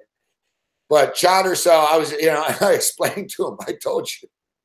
Chowder fucking, it was outside, dude. It was outside a Blue Jay game, and Chowder's fucking in the Clam Chowder outfit. And Chowder's like hugging chicks, and he's taking pictures with chicks and like people. And fucking Chowder like puts his arm around this kid. Hey, he's like, "Hey, kid." And fucking the mother comes flying in, man. "Get the fuck away from my kid." Fucking. And then, like, the Blue Jays, like, security were out there, like, "Yeah, listen, you can't." They're like, "You got to go, man. Like, you can't be here." And Chowder didn't understand. He was really insulted. He's like, "I'm just trying to entertain kids outside. I'm just trying to, and I explained to him, like, I said, "Yeah, but Chowder," I said, "the Blue Jay organization can't really have guys dressed up in costumes taking pictures with kids." And like, I said, they got to kind of their own guy to do that. They got their own guy. He's like, "I don't know what you mean." Yeah. I'm like, "Well, I said, and he's like, "Well, what about the Blue Jay mascot?" I'm like, "Well, he's kind of the official mascot of the Blue Jays. So people can kind of, they know who he is. They don't mind taking, I was like, "Dude, you can't like do this." Chowder, he was right there at the gate of the Blue Jays taking pictures. Security came. They're like, "What the fuck are you doing? You're not our mascot." Fuck, I think Chowder's got a problem with it, but Chowder's got to realize it's the mascot of the fucking tenant of the building, for Christ. The franchise that resides here. Already a mascot. That's their mascot. He didn't talk to me for a while. He got mad at me about that. So then it was the same thing. When we were at it was the Blue Jays exhibition series, right, in Montreal. They play the exhibition games every year. So it was a couple of years ago, I'm with Chowder out there, and Chowder starts bitching about the same thing, about how the Blue Jays and the Expos, whatever, wouldn't let him fucking go in as Clam Chowder to Olympic Stadium. And I told him, I'm like, "Well, they got Youppi." He's like, "Yeah, but I'm like Youppi. I should be allowed here." Like, he really doesn't get that he can't go on the field and shit. You're not an official mascot of the team, but the Toronto Argonauts, of course. Of all teams, yeah. Chowder's a big with open arms, yeah. Oh, yeah. Chowder loves the mascot of the Argos. They're buddies, fuck. Because the mascot of the Argos brought Clam Chowder onto the 50-yard line of a Toronto fucking Argonaut game at the Rogers Center, or like a Friday night, and like raised his hand and everything, and Clam Chowder ran around the field with the Argos mascot and shit. So we'll get Chowder on. He speaks very highly of the Argo organization. Clam Chowder loves the Argo mascot. Like, basically, if you're cool with Chowder and your mascot, he's good. If not, you've got a mascot war on your hand, motherfucker. Yeah, basically, Clam Chowder's got to sign off and say, "Okay, I respect you. I get what you're doing. You've been nice to me. I get your vibe. You've welcomed me with open arms. We're cool. But if you start, telling me I can't do my thing and I can't set up shop outside the stadium or the arena or inside or go on the field and do all that stuff, we're going to have some problems. We're going to rumble. That's basically exactly. Oh no, like he told me, he's like, hey, Gabby, I used to be an Alouette fan, but now I'm an Argo fan. He's like, because what? The Alouettes don't let him in. Basically, Clam Chowders, all the local teams in Montreal keep telling him, you can't come in as our mascot. We've already got mascots, fuck, all right? Like, they know him, and they're almost tired, like the impact. He's been shot down by every team in Montreal so many times. They're undermining his mascot business. Found is what respect with the fucking Argo, so now he's an Argo backer, Of course, they're the one team in Toronto that isn't undermining his mascot business and mascot duties. That's why he's supporting them. There you go. And that makes all the sense in the world now. That would be TV gold, internet gold, Drew. You're right. I get Sexy Eddie on, and we get Clam Chowder, and Clam Chowder tells him why he should be fucking UP. All right, yeah, you guys, that's a good call start, town. We should tell that to Chowder, fuck. The Toronto Wolfpack. Chowder would come down every week for that shit. All right, so I showed you guys the Clam Chowder, the basketball video. It's even better. He was on The Price is Right. Like, he is a legend. He was also on Spencer for Hire. Do you know that show, Babano? I've heard of it, but this is all reminding me. It was like a PI cop show in the 80s.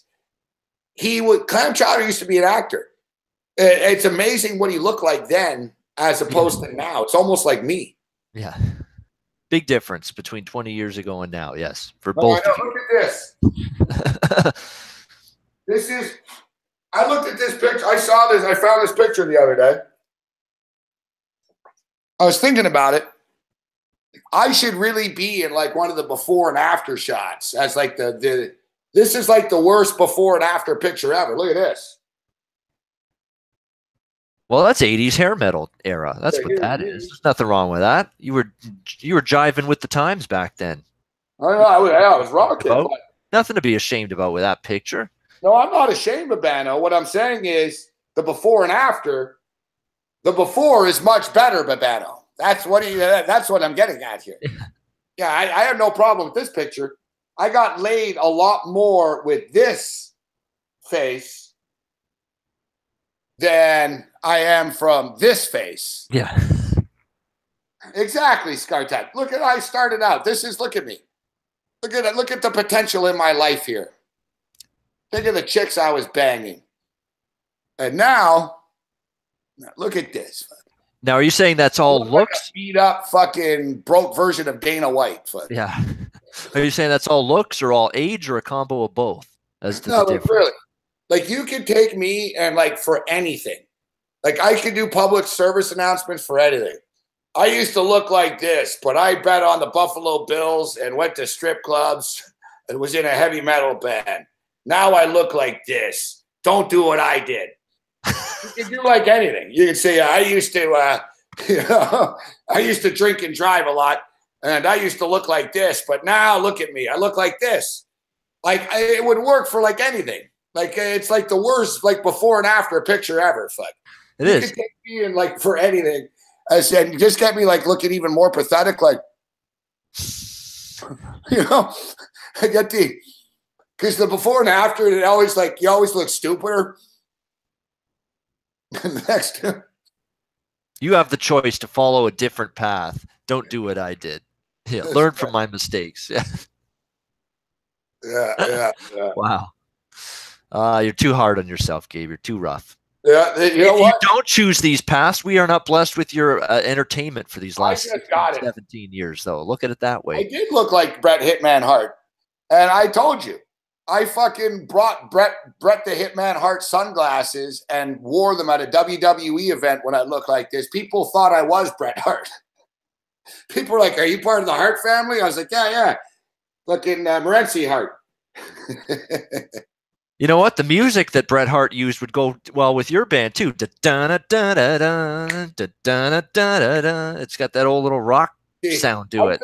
This would be perfect for like hair loss, though. Basically, you come on with this and go, I used to think Rogaine was a big joke.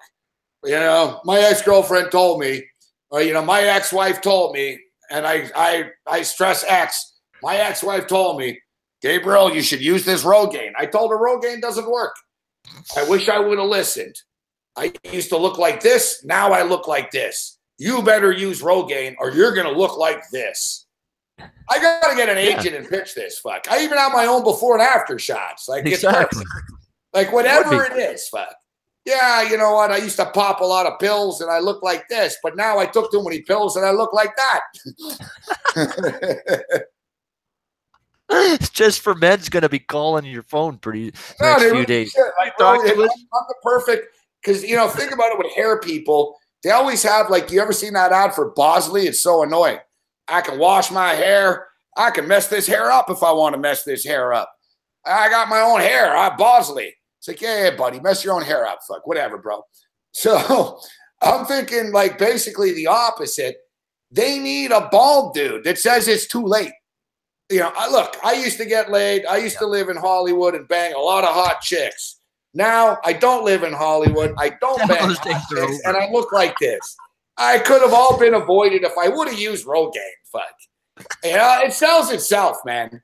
It's fantastic. Get on the blower with those guys, or they get on the horns with you. Let's get this done. Get this pen to paper. Let's get this contract signed. Let's get the money going here. The money train, the Rogaine commercial ads. Let's do it. It would be good. It'd be good, like a gambler's public service announcement too. Yeah. You know what? When I look like this, I used to go out on Friday and Saturday nights on the Hollywood Strip and sleep with some really beautiful women, Alex. In a promising music career. Yes. Yeah. Now I spend my Saturday nights alone watching Hawaii and Riverside basketball. Don't do what I did. It works. It works on a.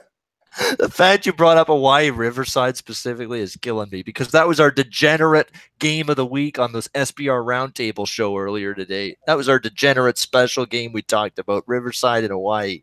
Oh man, it's classic. Gold, Jerry, gold. Oh man. Oh man, that was good. Well done. Yeah, it's hilarious. Taylor Stevens. Yeah, that's a good one. Have Taylor Stevens like sitting next to me with the picture, telling me, if you look like that, I would suck your cock right now. But since you don't, I can't. Too bad you didn't use Rogaine. I think it sells itself. Yeah, the Celino and Barnes. I like the Celino and Barnes. Rogaine gets you laid. That should be the punchline, right? Yeah. Yeah. Yeah, I fucking the Celino and Barnes as kid. Has your work caused you stress? Did you used to look like that and now you look like me? Celino and Barnes can get you workers' compensation. Yeah. All right. So workers' constipation, as Beavis and Butthead once said. Yeah. You know what, Babano? As crazy as this is, the Phoenix Suns only scored 31 points. The Phoenix Suns scored 31 points in the first half. But the San Antonio Spurs have scored 69 points. They're up for 100 to 31 at the half. The in-game total is now 203 and a half. It's right on pace then. Yeah, I know. You got to wonder. And this is the in-game number, Babano. San Antonio Spurs minus 36 and a half. Wow. And they're up what now? 38? You figure, like, can we You would think Pop, of all people, would not give a shit about fucking Phoenix plus 36 and a half, bro. You're getting just a bushel full. Does San Antonio give a shit about drilling this team? Does San Antonio really want to run up the score in a fucking middle of the season dopey game against the Phoenix Suns, a bottom dweller, a bottom feeder? Exactly. Like, at some point. Yeah. I mean, look, they got to score 28-9 in the first and then 41-22 in the second. Wow, they were actually competitive in the second. By their standards, yeah. It seems like somehow only Phoenix could fuck us on this, but I got to tell you, man, I'm pretty I don't know. This doesn't seem like a smart thing to do, but isn't it? We're getting motherfucking 36.5 points per panel. Okay, I got to ask you something because it happened about 10 minutes ago on the CBS Sports Network before the UNLV game started. It was the end of VCU Richmond. Richmond wins. They beat VCU. What was the score there? By 1 point. Richmond at home storms the court. What do you think about these storming the court for these mediocre wins? VCU is 14-10, 6-5 in conference, and you're storming the court for a win over them at home? It's a rivalry, though. Richmond and VCU, they're right there, right? It's they're the proximity. That's what it is. Not the same VCU team, though. Not the same VCU team. I wouldn't go crazy about a win like that. They're the Richmond Spiders. Yeah. Rivalry. I don't like when a higher ranked team or a bigger name team or a team that used to win big games run on the field, the fans on the football. But I'm not going to hate Richmond and the TCU. It's a big rivalry, Babano. It is. It's nasty. These kids, they fucking hate each other out there in that little Commonwealth area. Yeah, Virginia State. Yeah, inside that Virginia State. Yeah, rivalry. Maybe I'll give them a break. But I see this too much. I mean, mediocre wins against mediocre competition gets a storm court for the home team on a lot of these games. Bothers me. Like, if it's a real big win, go crazy. But other than that, stay on the damn in your seats. Come on. UNLV running Rebels up 29. Good start for you. Exactly. Good start for them. They're actually playing at a slower pace here, UNLV, believe it or not. They don't actually want to run with Nevada from what I've seen so far. They've really slowed it down when they've had the basketball so far in this game. I've noticed that they're passing it a little more. +9 looking attractive on the money line before. Now it's all the way down to +135 we're only getting. No, I'm impressed. It's a good start from Marvin Menzies' crew. They got talent, UNLV. It's just they've been very schizophrenic at times. Their road play hasn't been great. Nevada's loaded with grad transfers, quality players. Drew and, Cameron's a great player. They got tremendous talent, great depth. I mean, they can go into their bench and get guys to produce for them as well. So UNLV's just got to keep it up. They can't fall behind. They can't let Nevada go on a surge because once that happens, Nevada sometimes doesn't look back. I grabbed UNLV +8, so I hate to say it, but man, Nevada -2.5 right now almost seems like free money. Fuck, they're down by 4. I mean, it seems like a little bit of overreaction. That is. I mean, considering they're only down 4, exactly. It's not like they were 9-point favorites a couple hours ago. Now what? You're down by 4 on your home court in a track meet, and you're suddenly it's -220 here right now. You're thinking like a pro too, Gabe. But middle is a very good possibility now, considering you've already got UNLV +9, 9.5 in your pocket. So there you go. If you go ahead with that, I'm more worried about the total. Settle down, Zach Kenkel. Yeah, exactly. It's Crawford's going to say UNLV always choke the later games, but settle down, Kenkel. It's not like we're way off the pace here or anything with the total. I remember Nevada played. I was just going to say, I remember Nevada played Fresno State on a Wednesday night at home recently with UNI, and the second half just opened up. So you could be looking at second half over in this game potentially. Dude, these guys are talking about the over being dead. The in-game total is 161.5 right now. Close to 164.5. It's 29-27 with 4 minutes left. Like, there's still, I'd like to see it open up a little bit, but words of wisdom about college basketball totals, because I saw it in action tonight. Dayton Duquesne. What was that game at halftime? It was in the 50s. I think it was in the high 50s or at best when that game hit halftime. And I had the over, Dayton Duquesne over 141. It was at the high 50s at halftime. It ended 88-73, 161. So they had 100 points in the second half. Believe me, over is never done until the clock says 0. So you never give up on those. The NBA, you're right. The coaches don't quit, right? They'll keep battling. So it's shit ton of fouls. The time just flew by here this evening with you. I know you've got the ice guys in the morning, right? Yeah, we do. 9 a.m. as always, every Thursday. Big card as always. Yeah, it was a light card tonight in the NHL. And you know what? Why don't we take a quick break? I won't keep you all night here, but why don't we take a quick break? Because I actually did want to pick your brain a little bit about the Olympics. I saw you use the term elbow grease. That's why I came up with the Fonz. Yeah, it's an old term. I don't know what that Virginia song you were singing about either. I don't know what the fuck you're talking about either. What song was that you were talking about? 1974 was, I think, a one-hit wonder. It was Bill Amesbury. Amesbury, and it was a big hit back then. It was his only hit. Virginia was the name of the song. Hey, Virginia. Well, I kind of liked it. And the chorus was Virginia. You like history, don't you? But you seem to like history of very weird things. I know. It's because I grew up listening to that kind of music. It was the oldies and the old classic rock for me as a kid, and that stuck with me to this day. Although I love my hip hop and EDM. You know, I love my dance and electronic You're 30 years old, Babano. You're talking like you're 60 or 50 or something. I know. I'm talking like an old fart. I understand that. You're talking like in the old days of classic rock. You're 30 years old, Babano. Yeah. Like 30 years ago. What are we now? So essentially, your classic rock, what? Like the grunge era? Well, when I grew up, I was not listening to a lot of 90s It's music. funny. He's talking like I grew up. It was like nothing but Jimi Hendrix and Led Zeppelin on the radio. I'm thinking, hold on, man. Aren't you like 28, 29 years old? Yeah, I am. But when I was growing up as a kid, I don't know how this happened, but it did.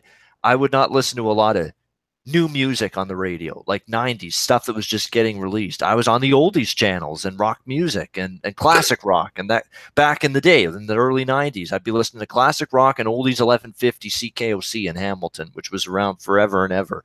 And that's how I heard all of these songs. The quote unquote classic rock, they're into that stuff. Yeah, they are. It's big on oldies, big on classic rock. And that's, I heard songs like Virginia, touch me like you do, like you do, like you do, like you do. Like you do. It was a great song. It's catchy.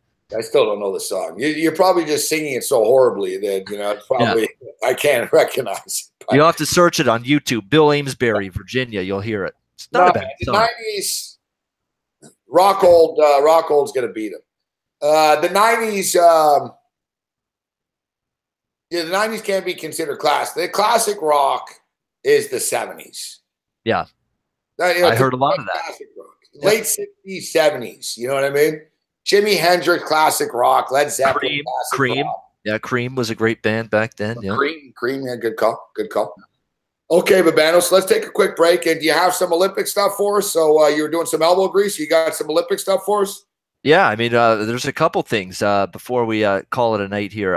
Olympics is entertaining. I'm looking for. I think I'm not a big figure skating guy, but I've actually looked into it. This American guy, Nathan Chen, so world-renowned men's figure skater. I think he's going to win the gold medal. I think he's the Americans' best chance at winning a gold medal at these figure skating events on the men's side. Let's see what price I got on him. It's a decent plus price. I think he's second favorite in this event. Not much difference between him and the top competitor in this event, but Nathan Chen on the U.S. to win the men's event in figure skating's something I like. I like our Canadian duo in the ice dance, and I posted that a few weeks ago. I already bet it early, but Virtue and Moyer, Tessa Virtue, Scott Moyer, they know what they're doing. They got the chemistry, they got the polish. They've been at multiple Olympics. They know their way around this kind of pressure. Unless the judges screw them. Now, keep in mind, I have to preface that. This is ice dance, where screw jobs and shitty judging, tainted judging can happen on a routine basis. I totally understand that. I know what I'm getting into betting an ice dance event, believe me. But I'm going to go with Tessa Virtue, Scott Moyer there at a nice plus price for Canada to bring home the gold. They can get it done. They're plus 175. Yep. Like it. Good price. Fall. Of course, of all the Olympic events, you got to pick the ice dance. There you go. Yeah. Let's see what else. I got some others here. Let's go on. We've got freestyle skiing here. Oh no, we got Michael Kingsbury and another Canadian minus 209 at Pinnacle. Men's moguls. He is a huge favorite, but he's deserving of being a huge favorite. I think he's going to win that thing. From all I've read, he's crushed the World Cup events and just dominated that circuit. So Michael Kingsbury, Canada, you got to lay a big price, but I think he's pretty darn close to a sure thing to win that men's moguls there. We were talking about the Norwegians earlier. I'm looking at the cross country skiing. Yep. They always dominate this stuff. The thing with the Olympics is it's overwhelming before it starts. I'm looking at this. I'm like, holy shit, fuck. Even like the cross-country skiing, there's like fucking 30 events here. But basically, they're all spread out and stuff, So you sort of take them on a daily basis. Like, all right, I'll just cap these two events right now and dig in. But it is good to have a point of reference, actually. We'll let Babano go. We've got some Olympic thoughts, actually. But, basically, I think, the hockey. What time is the hockey on at officially, Babano? Do you know? I think the hockey starts Saturday or Sunday. The men start on Sunday in Korea, which is, I think, Saturday here. I don't know. I got to get it starts, but, I mean, what time are the games on? They're going to be scattered. There's going to be some in the overnight hours. There's going to be some in the morning in our time zone, some early afternoon at the latest. You won't see any night games. They're going to be like midnight to noon. They're going to be basically in that range of time. You're going to see all the hockey games. Oh, men's luge. Here's one more. Felix Locke, the German, is the big favorite here. Not the big favorite, but he's the favorite, plus 119. But he's an older guy. His current form's not as good going into this Olympics. The person that's coming on strong for the men's luge is this Wolfgang Kindl out of Austria, plus 177. You get a better price with him, a guy that I think's in better form, a little younger, has performed a little bit better on the luge circuit going into this Olympics at a better price. I think he's the guy that I would take a look at. Wolfgang Kindl out of Austria, plus 177, men's luge. There you go. There's some hardcore research and analysis right there. Where are you going to get that?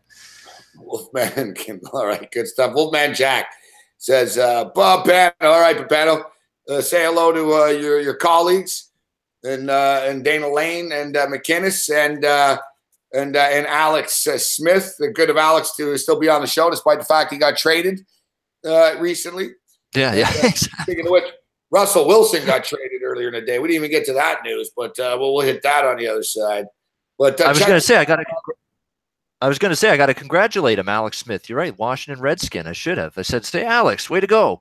Good job. He should be buying you guys breakfast and stuff. He's got a big contract now too. Yeah. Exactly. Alex Smith is a rich man. All right, Babano. So good luck with the hockey tomorrow, and we'll speak to you on Friday. You'll be on the radio version of the show instead of the TV hit with me and Cam. We'll do the radio. Oh, will I? That's news to me. Good. All right, I'll be there. Absolutely. I heard some of that first show today, you and Cam. Didn't hear all of it, but I heard little bits and pieces. Good job. I like the format. 3 hours. You got lots of chances to talk. You can have guests on the show. You can still have fun with Cam. I think it's going to be a good thing, this new Red Heat and Rage format. I'm liking the prospects. I appreciate the kind words, Babano. So check Babano out in the morning. Of course, you can follow him on Twitter at Babano. And how do people get in touch with you, Babano, if they want your mailing list and your email, etc.? Yeah, sportsmemo.com is where the picks are. SBR videos every day. We're doing shows and pre-tape videos in various sports. And, of course, the mailing list, it's just, tell me, let me know, and I'll put you on the list. It's all the bets daily and all sports that I've got. Bobano350@gmail.com. That's the email address if you want to be added to the Bobano emailing list for sports betting on a daily basis. So Bobano350@gmail.com. There you go. Babano, good stuff, Babano. All right, Gabe. Thanks as always. Always good chatting with you on a Wednesday night. Thanks to everyone in the chat for tuning in. Have a good night. Good luck. Babano with us. I see a tweet here from Omano. I think he's in the chat here. Earlier today, we were talking about Rob Gronkowski getting robbed and stuff, and we said, you know what? There was no sign of entry and shit. All the guy did is he went to the code and he just punched in number 87, 8787. Fuck, he got in. Old man says, come on, man. You know it was just 69.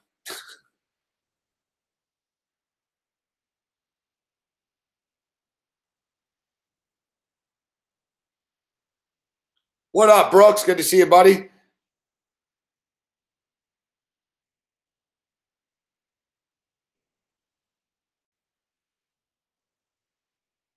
Omar, save my money. Save your money by not buying a Raps prop, please. We've already played the Raps. I don't know if playing them to win the Eastern Conference is a prop. It's a future.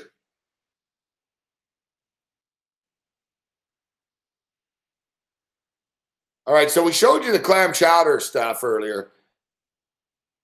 This is another piece of Clam Chowder's legendary career. He appeared on The Price is Right in 1985.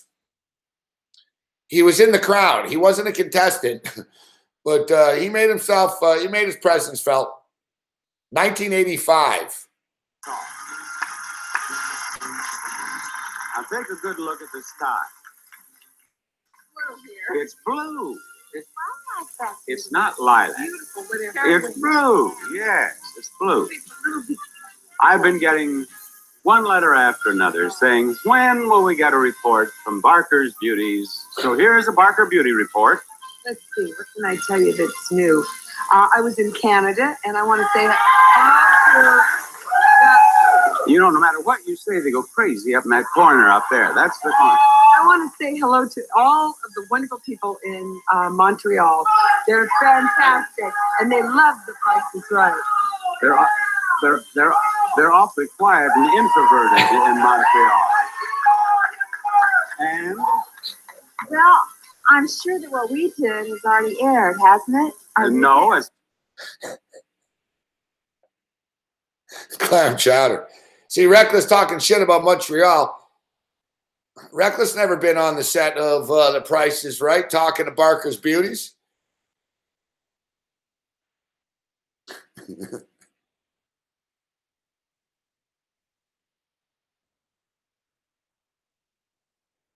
Yeah, you can never, I don't think you'd be getting away with Barker's Beauties nowadays.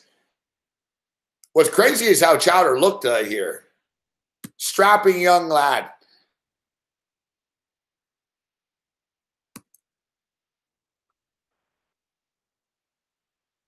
The Clam Chowder, strapping young man there.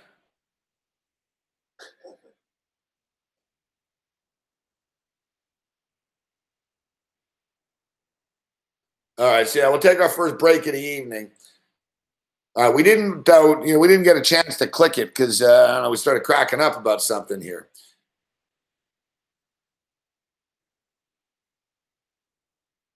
One of the books is just taking this off the board right now. They don't even know what to do with it. It's 77-39. Like a lot of people in the arena have actually left. Like this really is like a low point of all low points for like not just the Phoenix Suns, but any organization. You're losing 79-39 on your home court. Like you're an NBA team. Like, man, you figure if the total's only 200, you figure if the total's 200 and the San Antonio Spurs have 79 points with 8 minutes left in the third quarter, then it's a lock to go over. But it's crazy. We talked about Phoenix doing this last night. I got to tell you, too, I was way off about Josh Jackson. Fuck, I thought he could be an impact player in the NBA. This is a fucking shit show, man. Yeah, the arena's empty now. Everyone's left.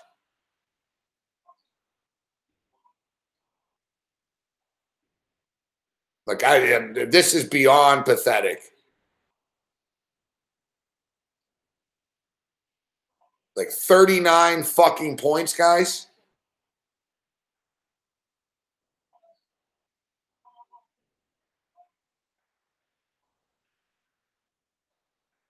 They just turned it over. Like, this is hard to watch, fuck. This is actually like the worst fucking this. They should refund everybody. Like, honestly, the Phoenix Suns should refund everybody for this. Like, the dude on Phoenix just ran up the court with the ball, just sort of dribbled it and turned it over, didn't give a shit. Like, look at their casualness here, Phoenix. The Phoenix Sun players, though, they've always been punks over the last couple of years. You know, if you remember a couple of years ago, the owner of the Phoenix Suns freaked out and said, you know, man, today's players are just a bunch of dumb kids that are on their fucking phone texting people and on fucking Instagram and shit. And he tried to change the culture. Then they brought the other coach in. And what happened? Fucking, who was it? Earl Watson. And who was it? One of the fucking dickhead players didn't like the coach. So they changed the coach again. Now Triano here. Triano's a nice guy, but, you know, what the fuck? This is beyond pathetic. Holy shit. Tony Parker just tossed like a brick of all fucking bricks.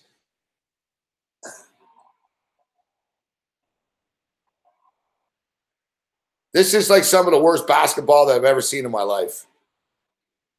This is one of the worst games in the history of the NBA. Yeah, Bill Walton. This is one of the travesties in the history of a league with an institution as marvelous Marv is the National Basketball Association. This is a debacle. This is a debacle. We haven't seen a debacle like this since Bastille Day.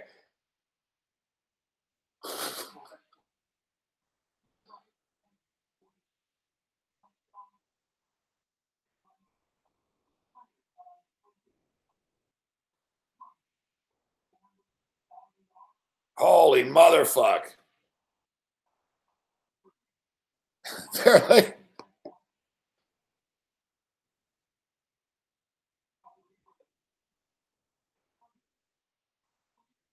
you know, we often talk about how like the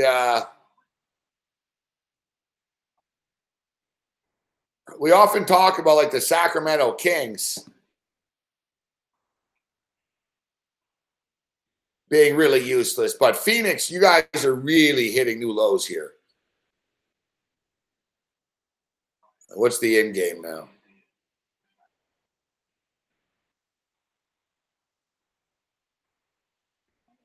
Oh, 39.5. I want to take Phoenix plus 38.5, but I can't. Like, they're that bad.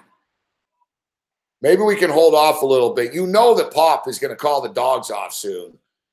But, like, Phoenix are that bad. All right, so it is 41-34 for the Rebs. UNLV. Rebels getting 8. It was 9. So they're up by 7 points at the break. Second half total 87.5. It equals 162.5 in game, and it was 164.5 the in game. So it's 2 points off the total. There'll be fouls in the second half here. You got to believe Nevada's going to have a big run left in them, you know, coming out of the break here. So 41-34 right now. I'm already on UNLV plus the points, and I'm already on the over. So there's not really much for me to do with this. If you're just getting in here right now and you want some action, I think it's going to go over. I think it still goes over to 164.5. So now you can get it at 87.5 or 162.5.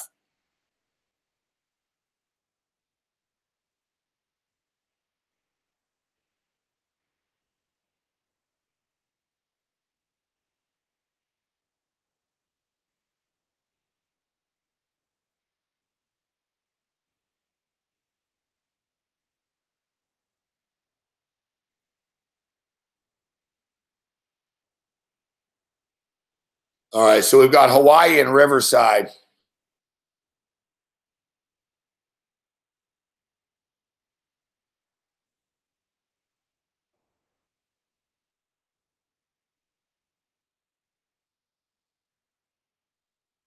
Hawaii and Riverside.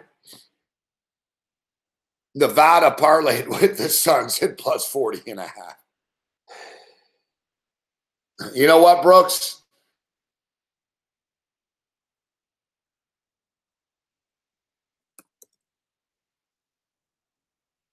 I think when, all of us have a problem here. I'm sitting here, I'm kicking myself. I'm like, should we take it? Plus, when basically you've got a Nevada money line, Phoenix Suns in-game plus 40.5 parlay that you put together at 12:05 Eastern on a Wednesday night on February the 8th.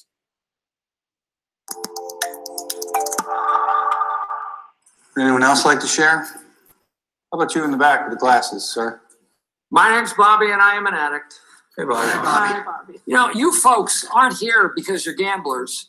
You are here because you are terrible gamblers. Hey, Bobby. These folks don't need to stop doing what they're doing. They just need to get better at it. Who's stealing? Please. Who's that? Hello? You're a Belly James. Bobby? Never gets old. Never gets old. Like, I'm just busting your balls, Brooks. Good luck with the play, but that really is like you can see that. Like, someone sitting at a Gamblers Anonymous meeting, and yeah, I realized I had a problem when I put together a Phoenix Suns plus 40.5 in-game play with the Nevada Wolfpack. And, Phoenix were playing the worst game that I've ever seen any team in the history of the NBA ever play. But, they were getting 40 points, and I couldn't resist. So I put a nickel on it. And my car got repossessed, and I couldn't get into work on time, and I ended up getting fired.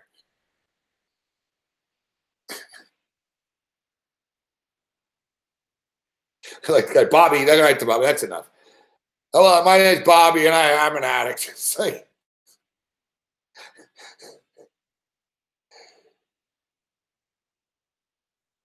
look at Phoenix. Like, the guy just that was like my shot the other day.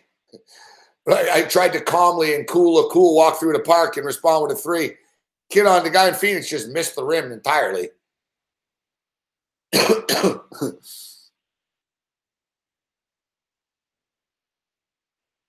Yeah, it just never gets old, this fucking clip. Steve Carroll's so good. My name is Bobby, and I'm an addict. Anyone else like to share? How about you in the back with the glasses, sir? My name's Bobby, and I am an addict. Hey, Bobby. Hi, Bobby. You folks aren't here because you're gamblers. You are here because you are terrible gamblers. Okay, Bobby. These folks don't need to stop doing what they're doing. They just need to get better at it. Who's stealing? Please. Who's that? Hello? You're right, Belly James. Not It is a funny movie, man. You guys should check it out. I watched it on an airplane. I'm glad I did. Yeah, okay, Bobby. He's like, yeah. But it's a longer scene, Brooks. I like to get the whole clip. It's a longer scene in which he gets serious. He goes, we all love to gamble. Who doesn't love to gamble? And everyone's like, yeah. And he goes, then why should we stop doing the one thing that makes us happy? And he goes, we should just get on. He goes, we just got to learn to win more. It's like a long scene. It's a longer scene in the movie. It's not just that clip. It's good. Like, after he says who's dealing, he keeps going and shit.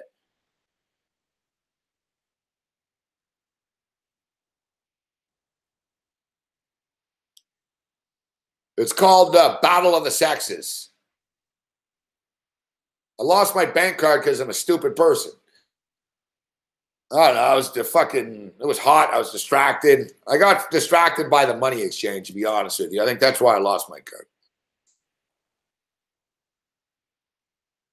Yeah, Battle of the Sexes.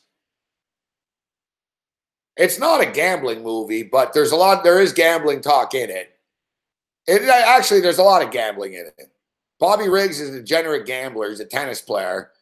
I'm not going to give away the story. It's a real story. Fuck, he plays Billie Jean King in real life, but there's some really funny gambling stuff in this with this character, and it's all true.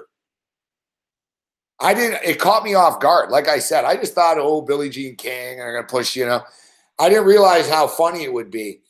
So, I'm watching on the plane, and it's 5 in the morning. I'm laughing out loud watching this shit, man. There's a scene with Steve Carroll. He's Bobby Riggs, and he's a retired player. He's not, he's kind of broke, and he's a degenerate gambler, right? So they show him losing money and winning money, and he's playing tennis. Fuck, he plays tennis for money.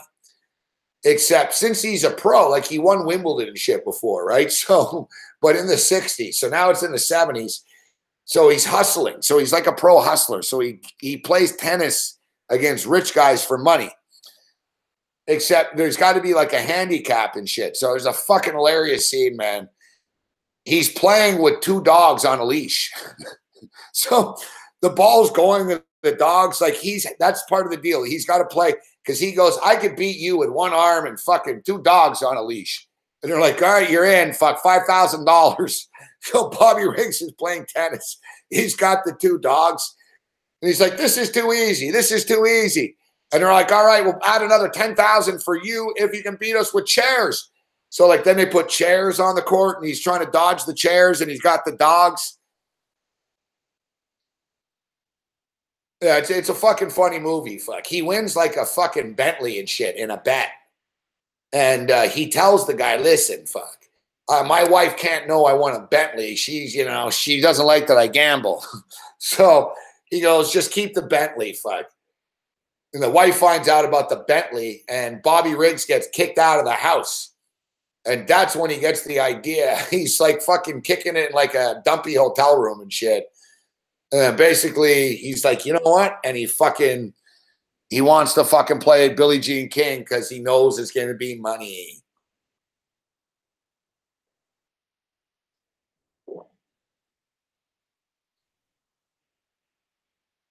You know what's really funny too is it's a true story I've read because I read a story. I read an article about how factual the movie actually was. I wanted to see, all right, what was true or wasn't true. And all the gambling was true. They're like, oh yeah, he's a fucking nut job, degenerate gambler. He's gambled his whole life type shit. He never stopped. And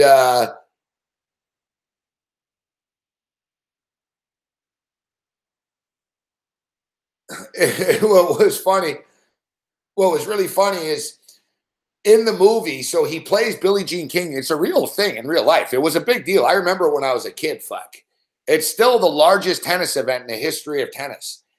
It was in the Houston Astrodome. Battle of the Sexes, fuck. Man versus woman, you know? It's called Battle of the Sexes, Joey Crawford. So he's got like this fucking sugar daddy jacket. He's like a big sexist, right? So he's got a sugar daddy jacket. And he's got like these bimbo chicks that come out with him and shit. And he told the guy in real life too, he told the guy, listen, since you're giving me like $250,000 for this, I'm going to wear the jacket or $25,000. He goes, I'm going to wear the jacket during the match for you. All right. And he promised to do it. It was 50,000 or whatever. And during the match, he's sweating like a motherfucker. Like he's an older dude. And this chick, Billie Jean King's kicking the shit out of him. Like she's making him run all over the place. And he's got the sugar daddy.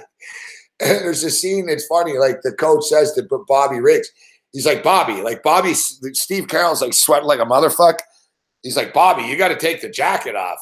He's like, I fucking can't, fuck. I took $50K to wear it for the whole match. He goes, I'll have to get the money back. It's like, and I read, that's a true story. So even in real life, he's getting fucking pumped by Billie Jean King. He's all hot and sweaty and shit. But even he's such a hustler, he doesn't want to take the jacket off because he's making money for it. Finally, he takes the jacket off. Fuck.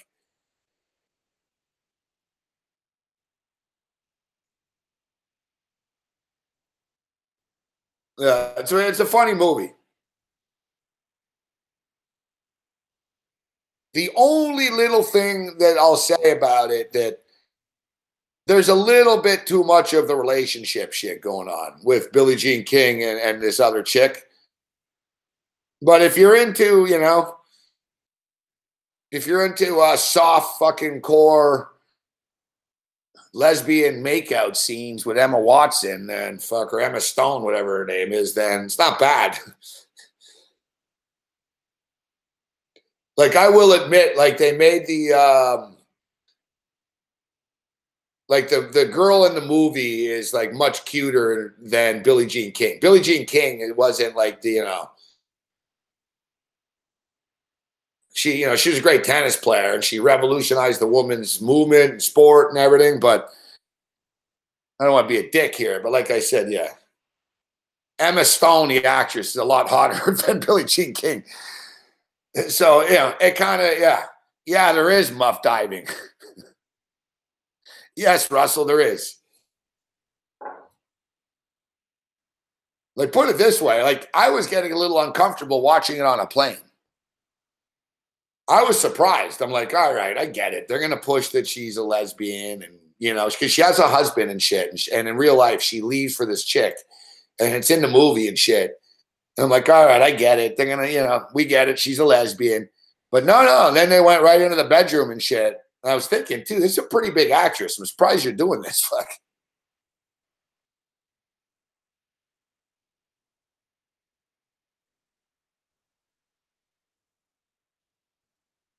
I'll take that bet, Brooks. I'll take that bet.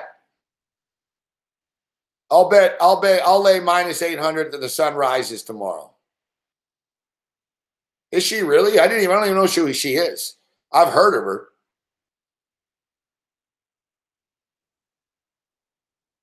Yeah, Crawford. I'm sitting there. Seriously, I'm sitting there watching this fucking movie about tennis and shit, and there's like these chicks fucking fingering each other and shit. I'm on a plane. People are looking over at me. I'm like, they're gonna think, what the fuck's this guy watching? All I was thinking to myself when these scenes were going on, I was like, well, it's not like they have porn on the plane or something. It's not my fault. Fuck, I picked the fucking movie. I don't know. It's a fucking Steve Carroll tennis movie. How do I know there's going to be fucking like every second scene's going to be a chick scene making out? There's a lot of lesbian sex in the movie. Yeah. So as I'm stating, if you're into jokes, tennis, gambling, and lesbian sex, then Battle of the Sexes is for you. So in other words, immediately following this show, everyone's going to be watching Battle of the Sexes. It's like, what? Gambling talk, Steve Carroll funny jokes, and Emma Stone lesbian scenes. I'm in.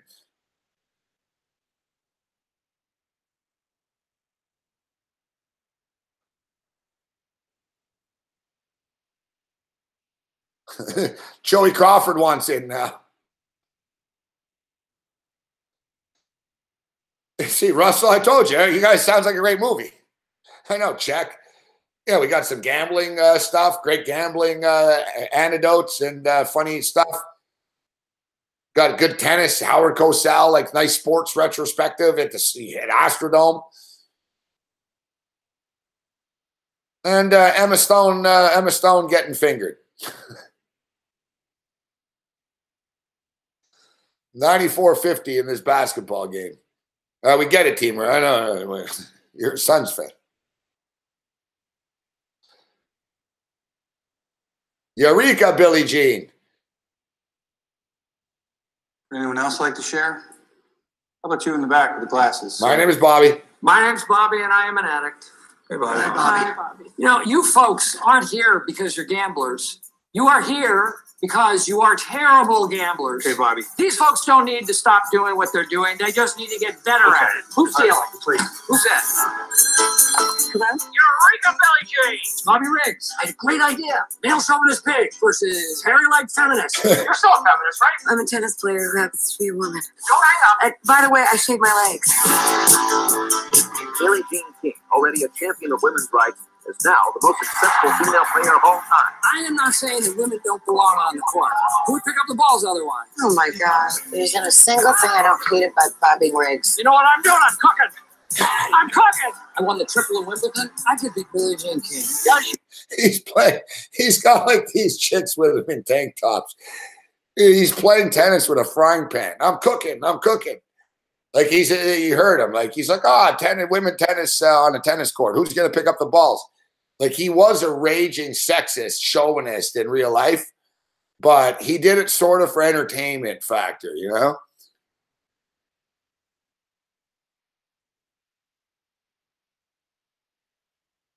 Yeah, Billy. Luis Hernandez, yeah, he calls the hotel. Yeah, she thinks it's her husband. It's Bobby Riggs.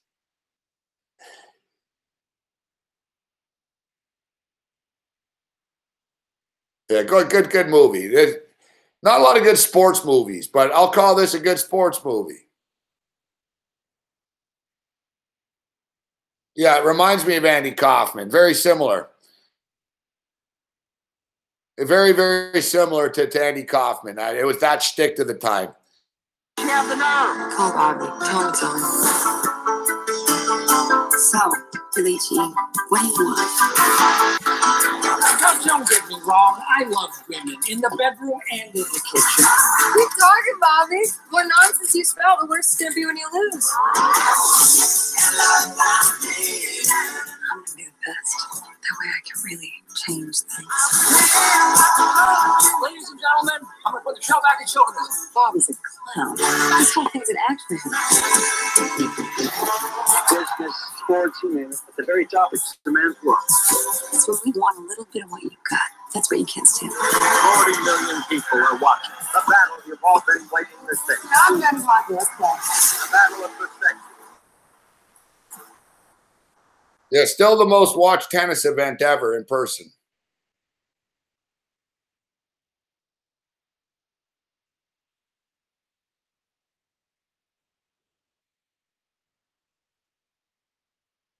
Babano's been watching a lot of chick flicks and art movies. A lot of chick flicks and art movies. Come on, guys. No Oscar talk here. I mean, I don't put my foot down very often here, guys, but oh shit, we didn't get in on the Hawaii game. That's all right. I didn't know what to do with it anyways. Piece of shit game. Let's get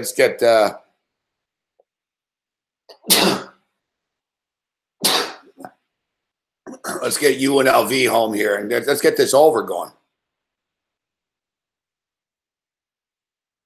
Infinity, empower the drive. The mountains are my call. Time is mine.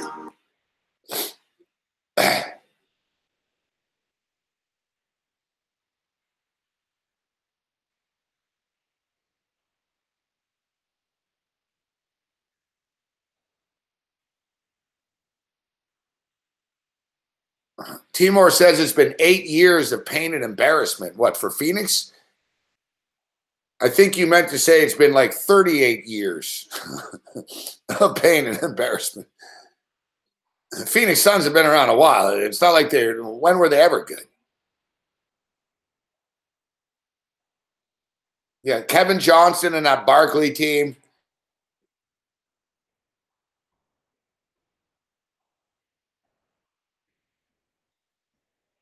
Yeah, UNLV, go fight sneeze. Thank you. I appreciate that, Big Will. Want to get some pizza?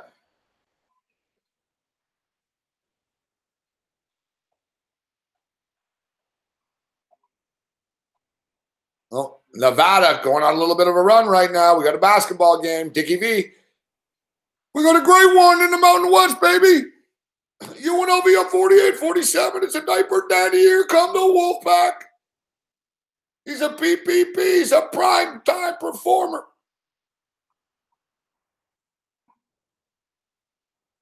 I love Dickie V. The best line Dickie V ever fucking dropped was after a referee fucking called it. You know, Dick Vitale only has one eye, right? He's got a glass eye. So, like, Dick Vitale can only see out of one eye. And I think it was last year he said this. He's like, you know, he goes, I'm 72 years old and I have a glass eye. I can only see with one eye, and that's a horrible call. He goes, I have a glass eye and I know that's a horrible call. That's how cool Dickie V is. Most people, like, if you drop someone, like, if you took a shot at someone and said, man, that guy doesn't know what he's talking about, all right? He's got one fucking eye. He's got a glass eye. He can't see. People would be like, that's the most offensive thing ever.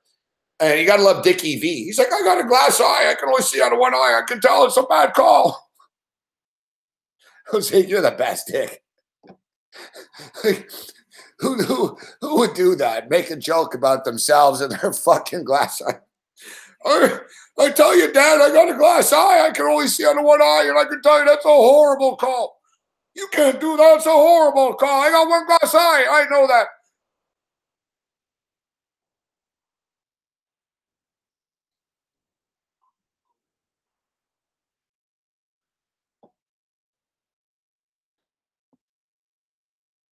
Yeah, Rusty's cool with a little spit. Yeah, he is like that in real life. Yeah, Dickie, you know, the guy does Hooters commercials and shit. Come on down to Hooters.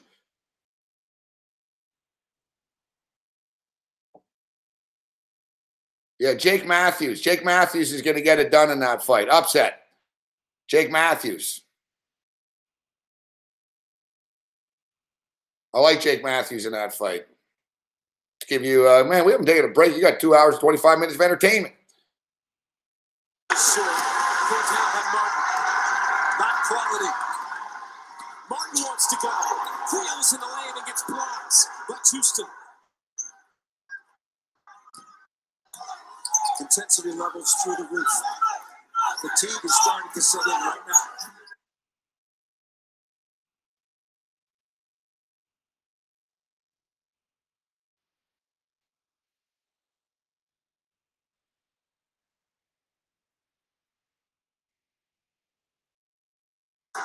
Rest on offense, don't rest on defense. Johnson driving kick. Amari Hardy on the drive and the score. That kick jumps sideways, doesn't he? He's done it 4 times in this game where he drives in, it looks like a charge, and he goes sideways. When he touches it, something is going to happen. Yeah, good and bad, huh? Caroline straightaway 3, short.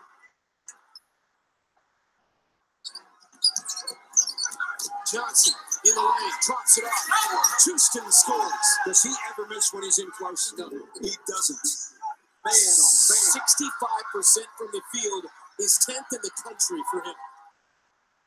He gets it in there. He is going to get it in the rim somehow. 55-50. Turnaround jumper. Well off from Martin. Offensive rebound. What a pass from Caroline. And Drew gets to the line. Houston on the interior. Doesn't get much better than this. Pump fake up between 2 players.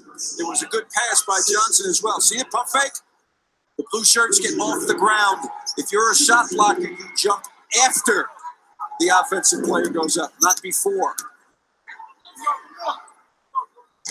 Drew now 2 of 3 at the line tonight. He's got 9 points. Martin leads him. Actually, Caroline leads him with 15. Martin's got 14 for Nevada. They're carrying the load. Drew's got 9. That's more than he usually gets. He averages about 8. 55-51. Man-to-man defense, both teams, the entire game. Very little change up on what they're trying to do. They're just trying to do it better, both teams.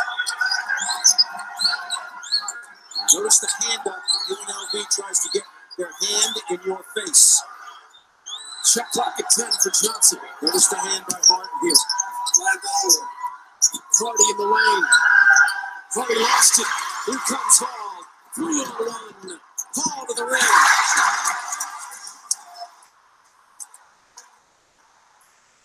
Hall wants a foul. Not going to get it. Johnson spins. Travel. Turnover back to the Wolfpack.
We got fatigue making players go a little haywire the last couple of minutes. They're not getting quality shots that they had been getting early. Everybody wants to drive it at the basket. That was the 11th UNLV turnover. 5 Nevada as Drew gives him another shot at it. That is a rebounding guard.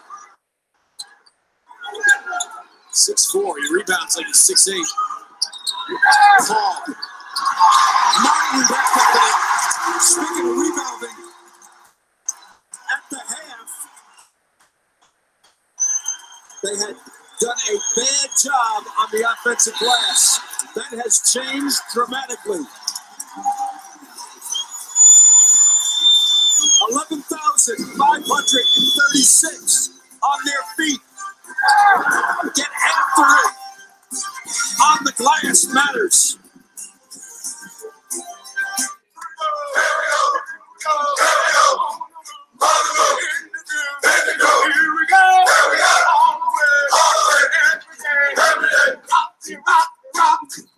Army Reserve soldiers use their skills to make the Army even more capable and gain the tools to make themselves even more successful.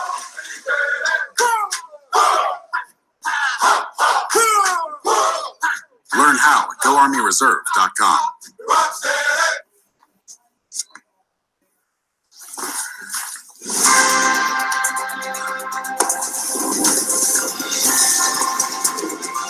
With 6 grams of energy-giving protein, there's nothing you and almonds can't do. New Stouffer's Fit Kitchen Bowls. Balanced, nutritious, and delicious. With 22 grams of protein, savory vegetables, quinoa, and cashews. Together in perfect harmony. New Stouffer's Fit Kitchen Bowls. This is fit. Go grab life by the gills and go to Bass Pro Shops for huge savings, like Natural Reflections full zip fleece jackets for under $20 and Loophole BX2 Tioga HD binoculars for under $250.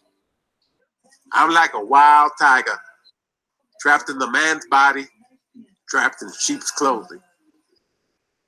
But hey, at least my taxes are free. Intuit TurboTax. UNLV and number 23 Nevada, deadlocked at 55. Nevada has won 16 straight at home, 11-0 in this building this season. Eric Musselman, in his 3rd year, is 40-4 at home. Their last home loss, January 21st of 2017. Fresno State got 19 from Teron Hopkins. Marcus Marshall had 25, but Fresno State was able to outlast them. 81-76 the final. Coach Terry was happy about that one. There's no doubt about it. When you think of the Mountain West this year, for sure, you've got Nevada, you've got Boise, and then after that, you got 3 or 4 teams. And all right, they're at 110 right now. It's right on pace. The in-game total is 163.5.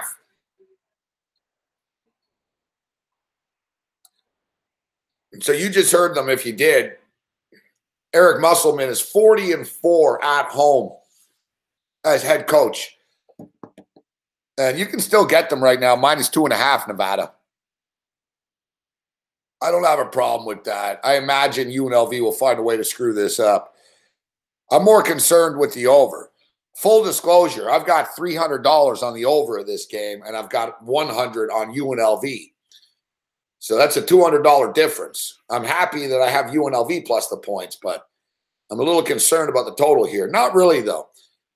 I could be delusional, which I often am.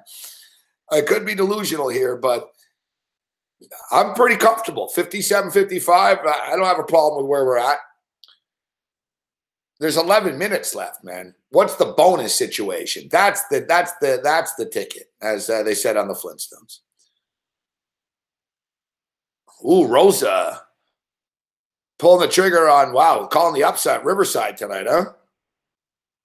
Danny Kretsch, the over. Oh, have the Olympics officially begun?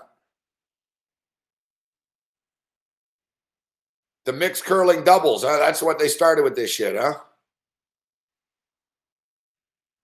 113-64. It's one of the worst fucking basketball games I've ever fucking seen. Come on, you're right under the basket, guy. Finish it, fuck.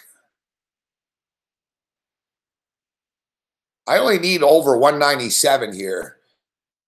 We might be able to get it. I think it's going to be a sweat job coming down to the end. Russell, you're going to bet on both Filipino soccer games. Speaking of soccer, get this, guys. I wanted to bring this up before, and I want to thank Ariana at SBR for this. So I told you, I was like, I brought it up when I was there. It's like, man, I want to go next time. I really want to go to a Costa Rican soccer game. Their domestic league is going on right now. The World Cup's coming up. Soccer's big there. So it's getting bigger, especially now because, they keep making the World Cups. So, the other night, I just sort of blindly bet an under in the Costa Rican league. I saw the in game. I'm like, you know what? Costa Rican soccer is low scoring, I've noticed. Their national team is pretty defense first, goalie. Let's play, let's try to make it 0-0 and get lucky at the end type shit.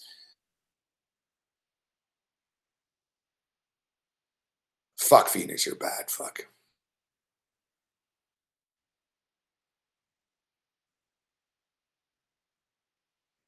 See, I was talking to Ariana about it, and she works for SBR. Great girl, and she was telling me about the league, and she goes, "Oh, you have to be a Saprissa fan if you get into to Costa Rican soccer." And basically, I guess like Saprissa, they're like the Yankees or they're the powerhouse. Everyone at SBR told me, "Oh yeah, that team, man, like everyone in the country fucking like either really, really loves them or really hates them. Like they're the team they win every fucking year type shit. And they're not popular. Like they're popular because they're the winners, so they have a shitload of fans, but a lot of people like after were like, no, you don't become a fan of them. They're like the fucking Patriots of the league. Like they win all the time. They're like the villains, So I saw they were playing tonight. It was into the 40th minute. It was scoreless. And they fucking run this league, man. I was looking at the standings and the goals against and everything. Like, holy fuck, this fucking team doesn't fuck around. And man, I was like, man, they're only minus 135 right now. And because it's scoreless in the 40th minute, I was like, fuck, I'm jumping in, man. Let's go Saprissa. And I clicked it. Boom. Fuck. I don't even know what the final was. Fuck. They were up 3-0, like in the 60th minute. I know I won.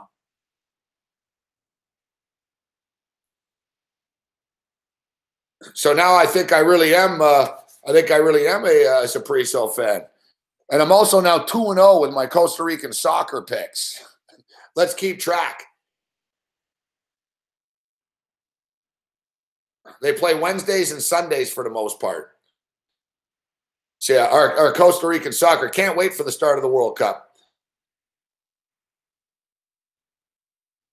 All right, it's 119.69 right now. I don't know, man. I'm pretty good at math when it comes to like adding up the score. I can't even, like, it's such an awkward score. What's the score?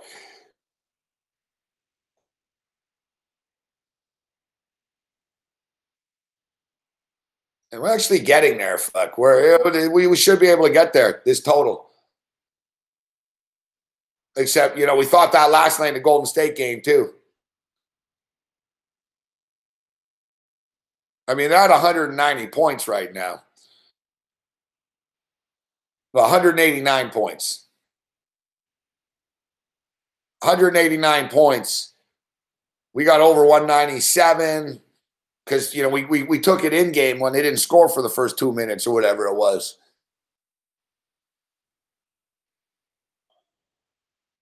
No, Costa Rican soccer is not fixed. It's a pretty big, it's not like the biggest league in the world, but no, it's not fixed. And like, even though it's ironic, even though all the sports books, a lot of sports books are in Costa Rica, and it is a gambling hub in a sense, locals don't bet. Locals don't bet. Like, sports betting isn't big in Costa Rica with locals.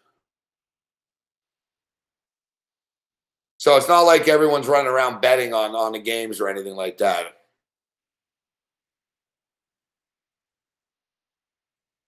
So, no, I'm not saying that there's never been a Costa Rican soccer game that's been fixed, but no.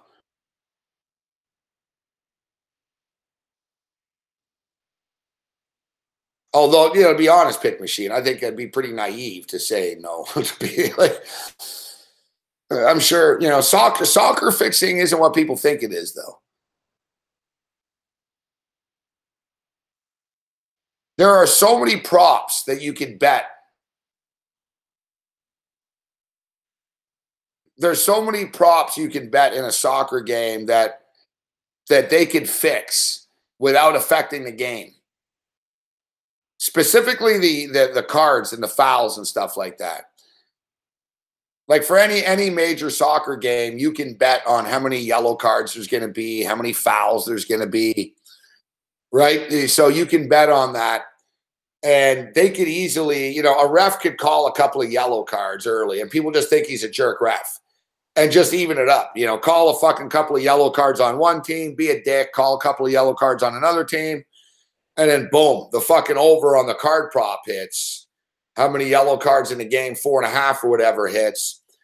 And whatever, you know, he was a dick and he sort of, you know, he tagged some guys with some cards, but you know, it doesn't fully affect the outcome of the game. You know what I'm saying? And no one really notices. So there's no public outcry. They'll do this in boxing, fuck, in Vegas even. You know, like Floyd Mayweather and shit. Like Floyd Mayweather, who was it that he fought once? Fuck, it was a couple of years ago. Not Connor. Who the fuck was it? Fuck. He fucking dominated, though. If I look up Floyd's record, I'll remember. He fucking dominated, all right? Wasn't against Ricky Hatton. I think it was Canelo. Was it Canelo? Anyways, it was some fight that Floyd, he clearly fucking was unanimous decision. And of course, you know, one of the judges didn't have it, had it as a draw. So the thing is, nobody who's going to bitch about that. So people are like, oh, I can't believe, fuck, I can't remember the fucking fight, Grabamex. And who's the useless fucking judge that retired there? What's her name? It was the chick. She was the one that did this too. Like she was on the take, that chick. I'm drawing blanks. I've had a long day. So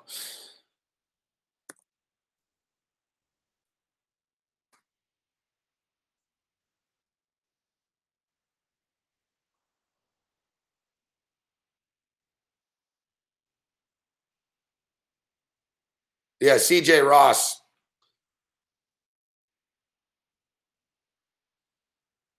Yeah, CJ Ross and Adelaide Bird.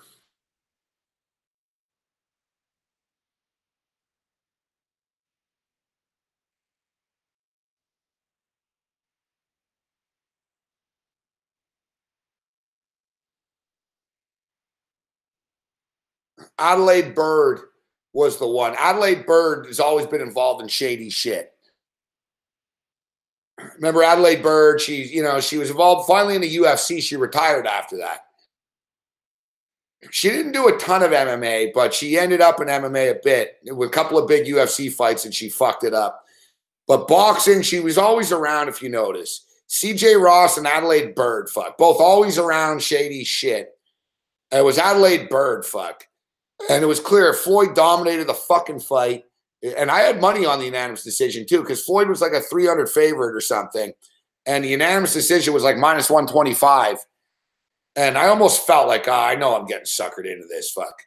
And Floyd dominated. I remember after thinking, there's no way in hell they could screw us here and say it's not unanimous. And then, Adelaide Bird, fucking 114, 114. It's like, are you fucking shitting me, you fucking bitch? Are you kidding me? Are you kidding me? I knew, too, right away. I was like, yeah. It's the old Vegas screw job. No one bitches about it. Everyone bet on Floyd. It's not going to be like some big controversy on ESPN or anything after. Floyd didn't lose the fight. Yeah, one of the judges, it wasn't unanimous. You know, no one cares. The general public doesn't care about that. Meanwhile, the book all just fucking crushed it. The casinos crushed it on unanimous prop. They knew no one was going to win it. Imagine that, fuck. And then on top of it, God knows who fucking bet on it that Floyd would win a non-unanimous decision, split decision. Right? And like I said, it's not going to cause a big scandal because the only people who are going to get fucking mad about that are gamblers. And it's sort of like robbing a drug dealer. What are you going to do? Fuck. What's a gambler like? What gambler's going to call ESPN? Oh, that fight was fucking rigged and Adelaide Bird fucking, she had 114. They're going to say fucking, go to a Gamblers Anonymous meeting with Bobby Riggs, you loser, and stop calling us. So it's the same thing with soccer. Like they'll pick little things. Like I said, there's a couple of interesting interviews out there. I have that Declan Hill guy on my show a lot over the years too. The foremost expert in match fixing. And there's a few great interviews out there with this head guy. He was the head of the largest gambling syndicate cartel in the world, all right? And we're like fucking mosquitoes next to these people. Like these are the guys that fix games. They're based out of Hong Kong and Singapore and shit. Because they're untouchable, right? Because they're violating many countries' laws. Fuck, they're throwing soccer games around the fucking world. They were throwing Canadian Soccer League games. They got to like the Croatia Toronto team and shit. Like they get everywhere. Like they got to like basically every league in the world. So that's why I'm saying I'd be naive to say no, not Costa Rica. If they think there's an angle there, they'll attack it. But it's very fascinating. And he goes, people think it's a stereotype where, the goalie's going to let in bad shots. And he's like, we'd like to get the goalie, but he's like, it's too hard.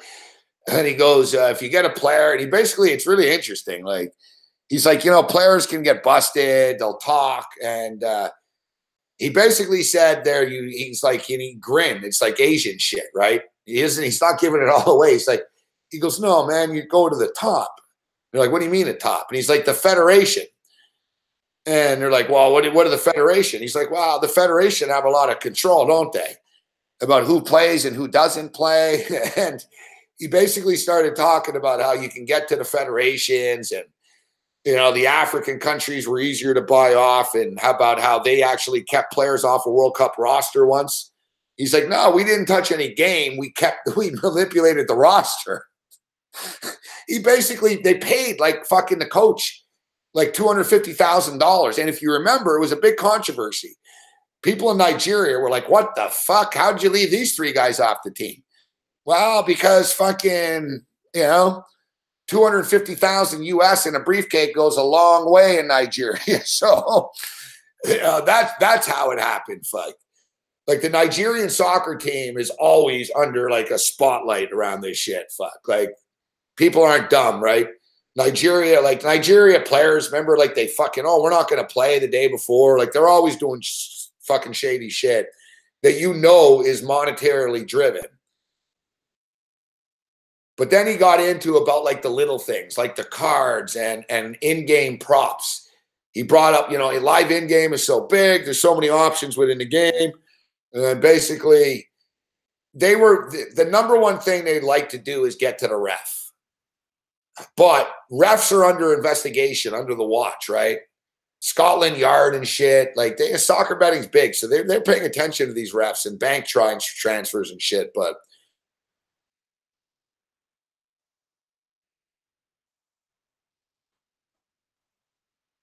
all right, so the game goes over the number. We get there in the Phoenix game.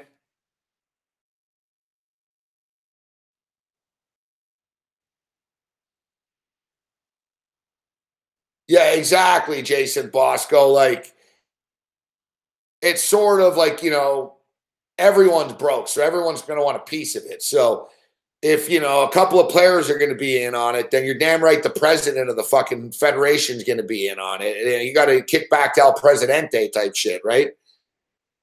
And the fact is, look, if fucking Bolivia and these teams go to the World Cup and shit, they don't have a hope in hell of winning anyways, fuck. So really, ultimately, who's getting screwed once again besides gamblers? It's like, yeah, whatever. They lost 3-0 instead of 2-0. They can fuck with totals too. All right? They can fuck with totals. There's been a few suspicious goalies and shit.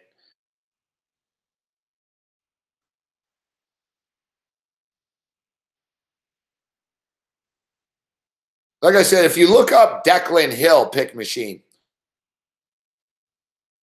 If you look up the guy's name, Declan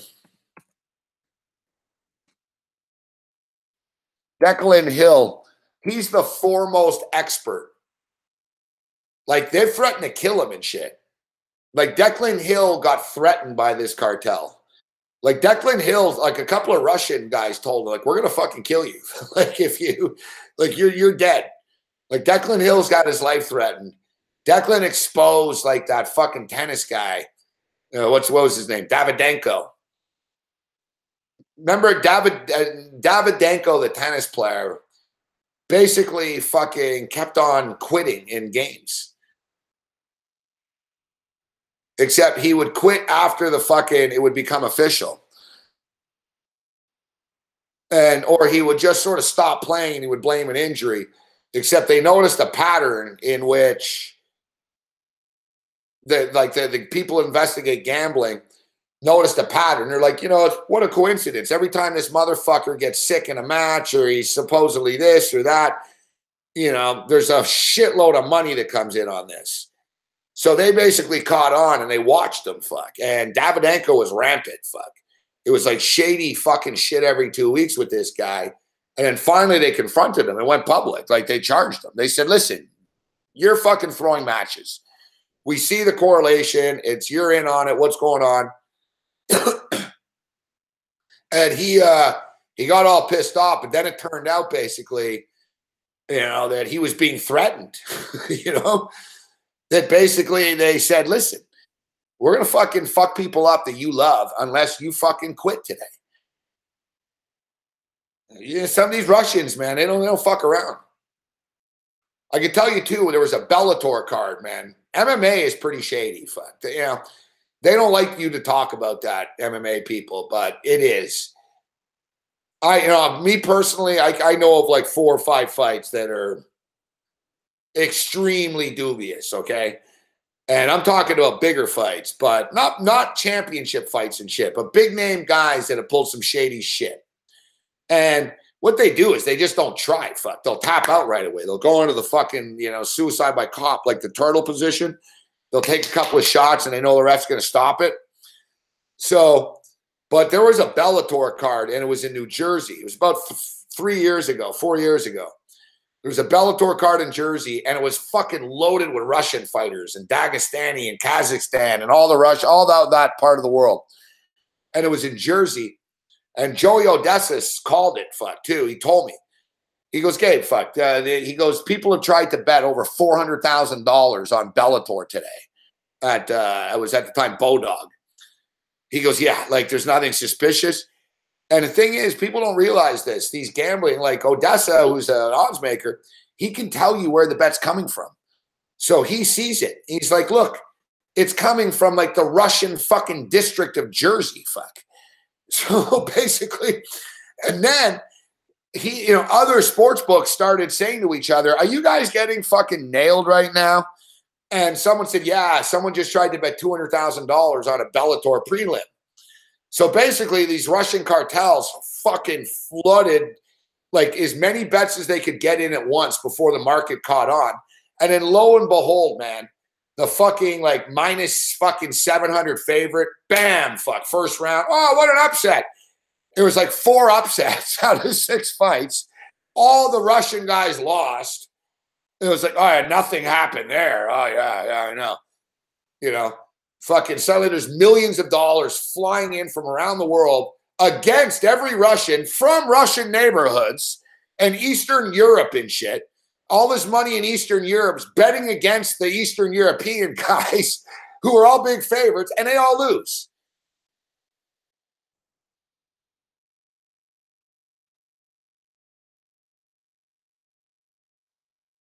And then you had the last one, the last match, quick, fucking funny one was, this happened last year, actually, in the UFC, where remember the South Korean kid? The UFC caught on, like the gamblers, they're like there's investigators, guys, every day that watch movement and algorithms, right? So basically the UFC have investigators that know if there's crazy, like abnormal gambling patterns. So the UFC found out basically and walked into the room and told the kid, listen, whatever the fuck you think you're going to do, don't do it. All right? And the problem is the kid already took the money, fuck. He already took the money from one of these fucking South Korean cartels and Asian syndicates. You're fucked. You're in. You took the money. So he already took the money up front. And the UFC told him literally in the room before he went out there. They were like, kid, don't do this. You know, they didn't spell it out. They just said, we know, don't do this. You're making a big mistake. He went out there and he won the fight. Okay? So he won the fight. Yet he got charged after for match fixing by the South Korean federal authorities because he already took the money. He was part of a sting, fuck. He got nailed. He took the money, won the fight. So that's where it's a good debate in court, really. Because, you know, if you're the lawyer, you say, listen, he took the money, but he didn't throw the fight. So you can, yeah, I mean, listen, if somebody offers him money, he's going to take it. It didn't mean, you know what I mean? You know, if somebody comes up to me and says, Morency, I'll give you $1 million to suck my dick. And I say, yeah, right, give me the $1 million. And I don't suck his dick. Then, hey, you know, you know what I mean? It's like, yeah, I agree to take the money, but he didn't throw the fight. He won the fight. How are you going to charge a guy with throwing a fight if he won the fucking fight? Yet in South Korea, they don't play like that. They basically said, no, you already took the bribe. You're guilty. It doesn't matter that you won. You already intended not to. So the guy, the poor guy got fucking nailed, man. This was just like fucking a year ago. It was recent. Like, it was a very interesting story because, like I said, he took the money in advance, but he didn't throw the fight because the UFC told him right before they knew what he was up to. Yeah, he did get jail time.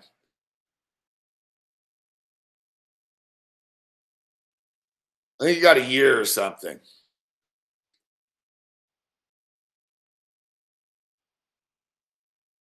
No, he didn't do a nice thing for the bookies. He stole their money. This kid goes to jail, can never fight in the UFC again, and now he's got the Asian syndicate on his ass because he took the fucking money and he didn't do what he's supposed to do. It really is like Bruce Willis.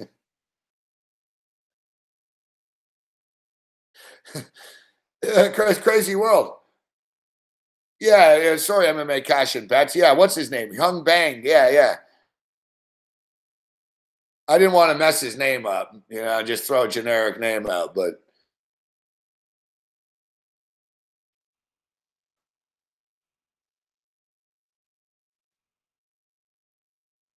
I'll tell you what, all those cards in Macau and Asia are always shady. Yeah, and in that fight, exactly. Yeah, the line fucking went the other way, and he ended up winning anyways. Conflict Diamond does not race tomorrow. You know, it was our first race last week. We struggled out of the gate. I didn't see the damn race. But we're racing on Sunday. Sunday afternoon racing from Flamborough, where we actually ran well before. So, yeah, we'll talk about that horse later in the week. All right, we got a tie basketball game, 78-78 right now. 2 minutes left. Fuck, the total's in peril. Johnson drops it off. Draven gets stripped. Out of bounds to UNLV. Stevens has been the hero. That is a big time. Fuck. He made 3 free throws. That was horrible that fucking Nevada hit that because we need foul shots, and they're not going to get foul shots if the game is this close. You know what I mean? 78. They're at 156 with like 2 minutes left. Now the officials at the monitor. 138 actually. My stream's a little bit behind. They're talking about shot clock. Is it 20? They're reset at 30. Thanks, Rosa. Yeah, if you can, hit the like button and make sure to go over to Sportsbook Review and bet at the books there. They've won 16 straight at home. Ranked number 23, Nevada is 9-1 at the top of the Mountain West. They're in a dogfight tonight. With 2 to play. No, we might not need overtime, Russell. We just need like a little bit of distance. Only loss, double overtime against Wyoming. Murray calls off Carolina. McCoy got tangled up. That's a foul on Carolina. He pushed him right out of bounds. Not a bad play because you're going to give up a layup if you don't make that foul. Watch under your screen right here. Watch McCoy go flying past our cameraman. He gets pushed in the small of the back. I don't know what they're calling bullshit for. You can't push the kid in the back. That was a foul. McCoy knocks it in. 69% foul shooter. He averages 18 points a game. And McCoy at the free throw line. Damn it, Jim. I'm a doctor, not a basketball player. Free throws for a freshman. Nails both free throws. That's impressive. 80-78. Like I said, I know we're a few seconds behind reality, but let's just watch it play out here. Drew knifes in. Drew fighting for it. Out of bounds to UNLV. That's good. That's good. Drew's move. I got to be honest. I thought I have UNLV, but I thought that was a foul on UNLV there. I thought that was a lot of contact there, but it's good. UNLV's up 80-78 with about $1:30 left. Come on, UNLV, score again. We need distance, so Nevada fouls in here and gets desperate. Because they're not fouling now. It's too close. Fuck. This would be a big basket if UNLV could get it. UNLV. Yes. That was beautiful. 82-78. They're playing the best. They're the most confident right now. We're at 160. We need 5 more points. We got 1 minute. 9 shots. They lead by 4. Free ball. No good. Saves the Caroline. It's out of bounds off Nevada. Ooh, that's good. Wow, UNLV money line, man. Remember last night we were talking Oklahoma City wins. Now tonight another big, could be a big upset here.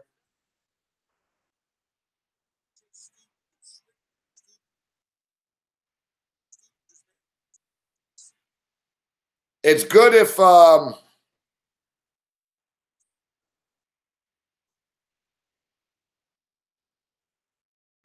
we got a good chance here. Nothing wrong with this scenario, man. We're at 160, 55 seconds left. There's a little bit of a deficit.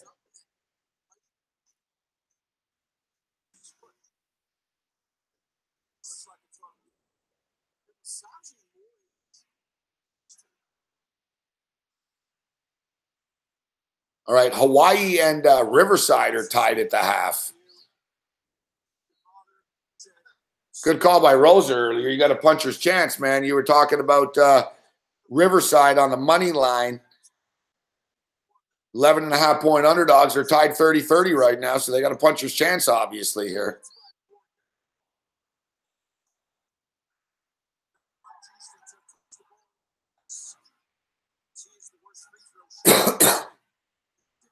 Second half line, Hawaii -8, 71. Fuck. Man, we lost last night by a point and shit. I've got more on the total here. We've had a decent night tonight. We're running out of real estate. There's only like 40 seconds left. Hurry up, Nevada. How did you miss that?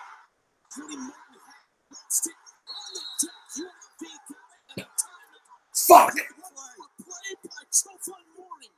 He went to the deck, looked right at the official, put the ball under his elbow, and called the timeout. Is there anything Mooring is not doing? Take a peek at this play. You think it's hustle? That is hustle and heady play by Mooring. New Stouffer's Fit Kitchen Bowls. Balanced, nutritious, and delicious. With 22 grams of protein, savory vegetables, quinoa, and cashews. Together in perfect harmony. New Stouffer's Fit Kitchen Bowls. This is fit.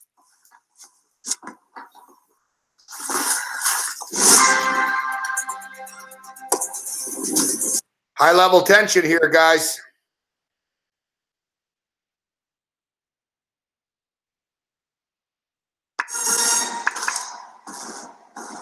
Nevada has won 16 straight at home, but UNLV has got the 4-point edge with 33.8 remaining. They are inbounding sideline in the backcourt.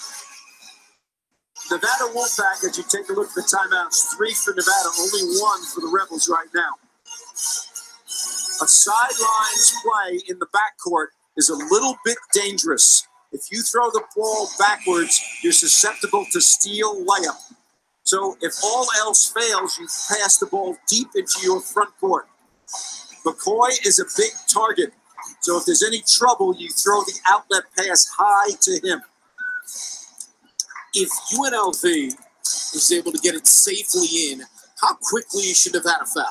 Well, that's a good question. And I think you try to get the steal, obviously, first. And if you can't get the steal, as the clock ticks down, you got to go after it.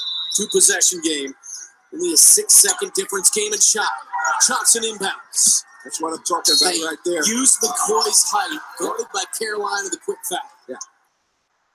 Because the pass backwards is very, very dangerous. So they did a very smart thing there, throwing it up to McCoy. Now, the thing is, can he make both free throws? He's a better free throw shooter than Houston is. The guards were defended well. Well, McCoy is 4 for 4 there tonight. Hit a couple of big ones just a moment ago.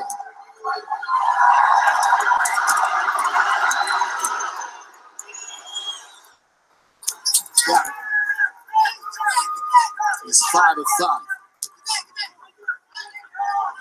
Caleb Martin, one of the best of the Mountain West, if not the best. He and Hutchison are going to vie for that award. Wow, 6 for 6. That's big time. The lead is 6, 33.3 remaining. Nevada needs points in a hurry now. Stevens, Cody Martin. Stevens, turnaround 3, too strong. Rebounded Johnson. UNLV with 20 seconds. Still no foul here.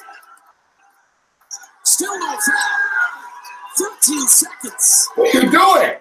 And UNLV's going to escape here on the road tonight. Why don't they foul him? Unbelievable.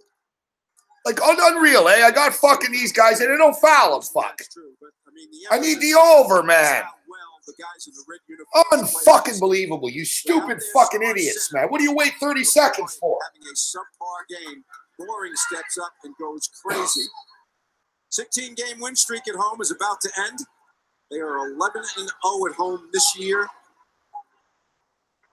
20-4 on the season. Caleb Martin did not play.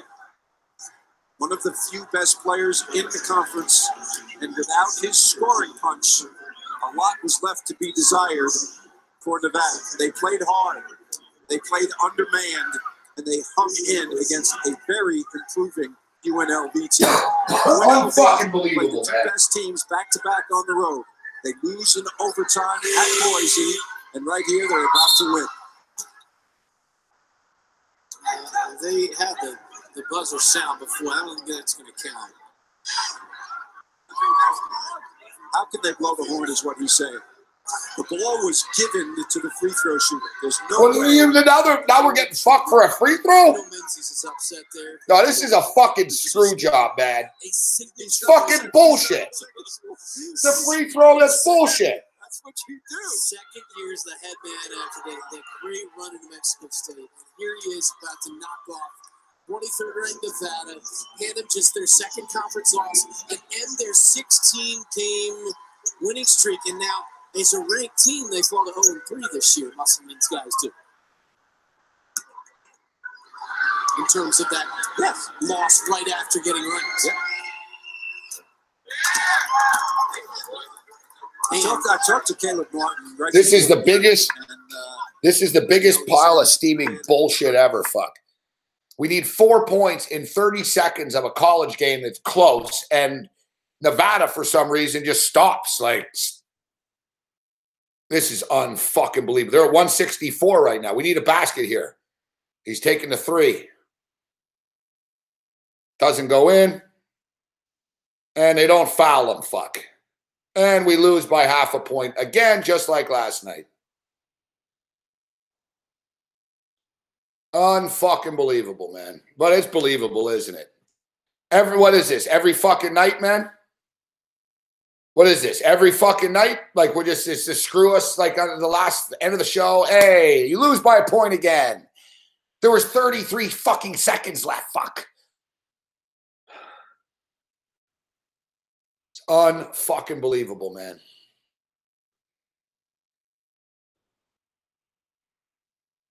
I can, you know, whatever. You're going to lose a bet. You're going to lose a bet. But you're fucking telling me that that's not like the worst fucking beat ever on the fucking over that game?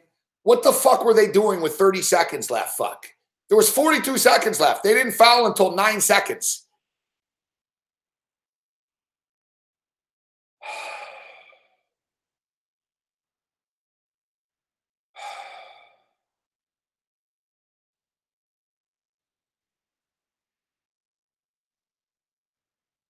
It's not really the best exact time to be asking me for recommendations on the town right now.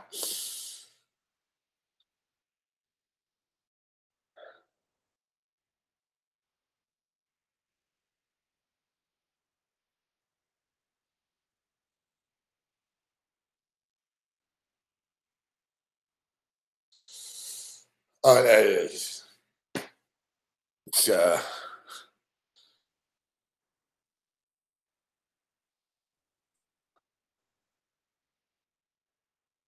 let's say, I don't know, man. We didn't have a bad night or anything, but once again, it could have put us over the fucking top, and instead, just fucking bullshit. I really thought we were going to hit that, man. I had a winning night too, and still, fuck, I would have had a massive night with that. I had $300 on that over. Put it this way, I still had a winning night, and I just lost $300 on that bet. So I would have had a winning night plus another $600. I just got fucked for $600 on that, man. It's like you figure that, you know, Lord Gambler would throw us a fucking bone. You know, some bets you don't deserve to win and you lose by a point and it looks closer than it really was. But that wasn't the case in this, man. That's fucking bullshit, man. We're at 162 fucking points with 42 fucking seconds left, for fuck's sakes. Like, the odds of us not scoring 4 points there.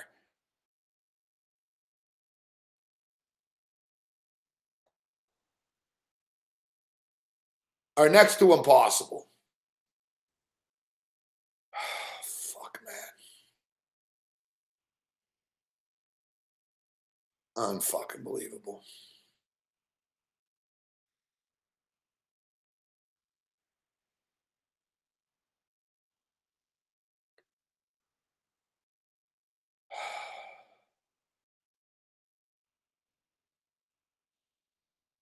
It depends what his number was, Justin. Yeah, yeah. Well, at least you hit the second half. Yeah, the second half got there.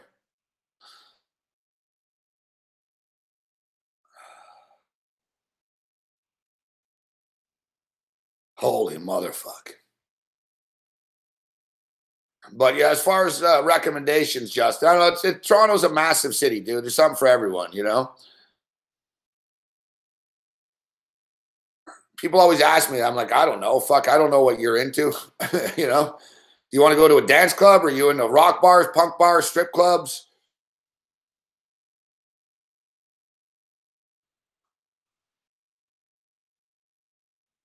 Fuck, man, that was fucking some fucking bullshit, man.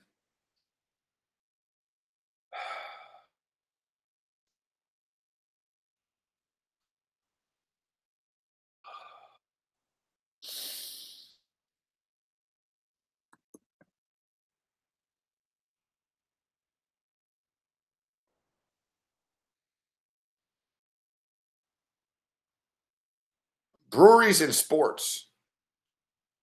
Yeah, that's all. That Toronto's good for breweries and sports.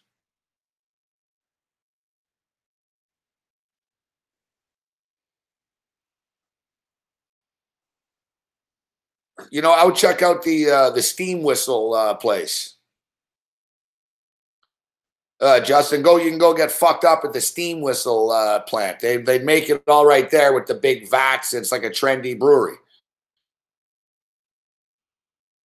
And it's near the Air Canada Centre.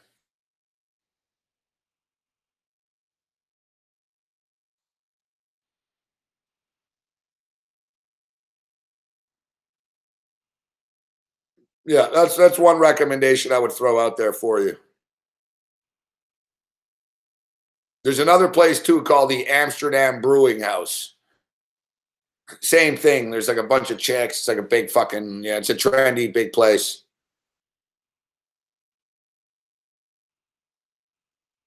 Yeah, check those two places out.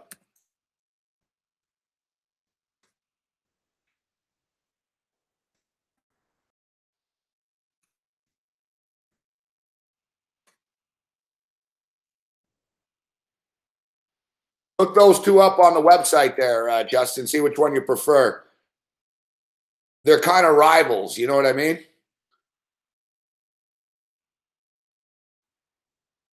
Yeah, it was good stuff with Cam today. Flew by the 3 hours. And Tony, too, in the last hour.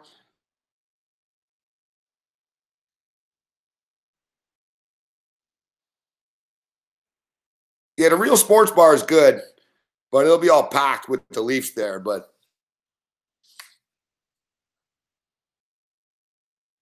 yeah, you'd have a good time, though. The Amsterdam Brewery's cool. Steam Whistle Brewery's cool, too. You know what I mean? It's, fuck, they got the beer. It's a trendy place and shit. You know, it's just fucking frustrating, Paul. Is like last night I lost $500 by a point. Tonight, I didn't lose 600. I could have won 600 by a single fucking point, half a point. And the crazy thing is, I would have bought the points. Yeah, bookmaker wouldn't let me purchase points on it. Fuck, man. All right, so Bobbert's in the house here. He's our Mick Ossie's our AFL football insider, but Bobbert knows all about the basketball scene. Yeah, the Breakers are in action tomorrow. Tonight it's the Hawks and Brisbane Bullets.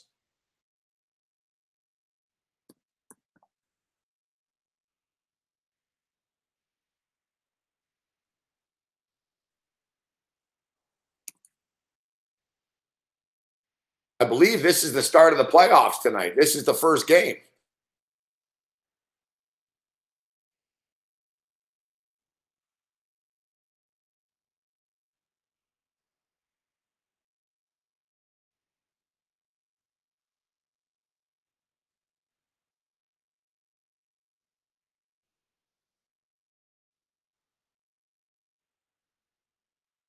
Breakers homer.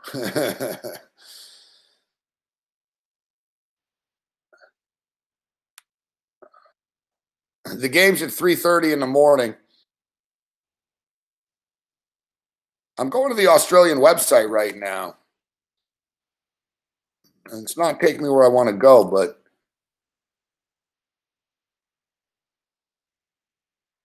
let's see.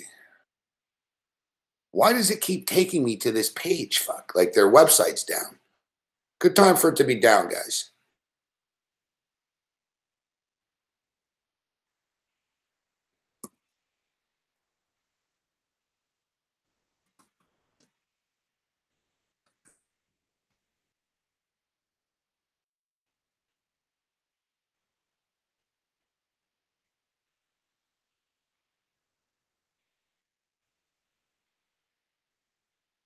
No, that's not what I'm looking for here.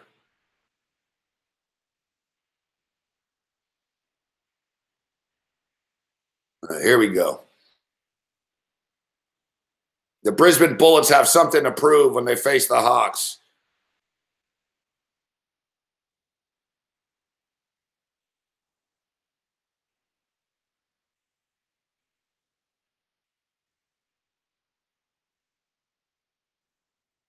So is this the first round of the playoffs or what, Bobbert? I'm always confused with this shit.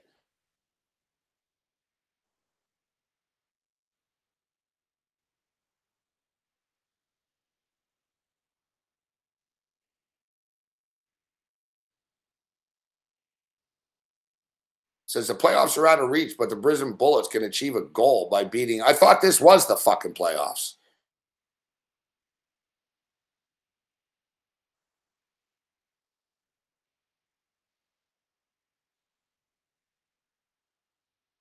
The Bullets have never beaten the Hawks before. 7 straight times they've lost.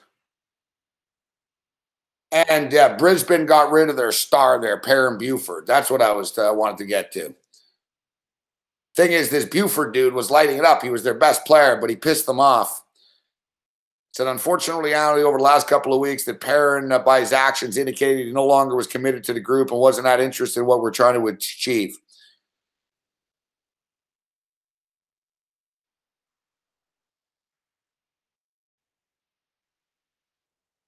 No, all right. It's not the playoffs. All right. Thank you.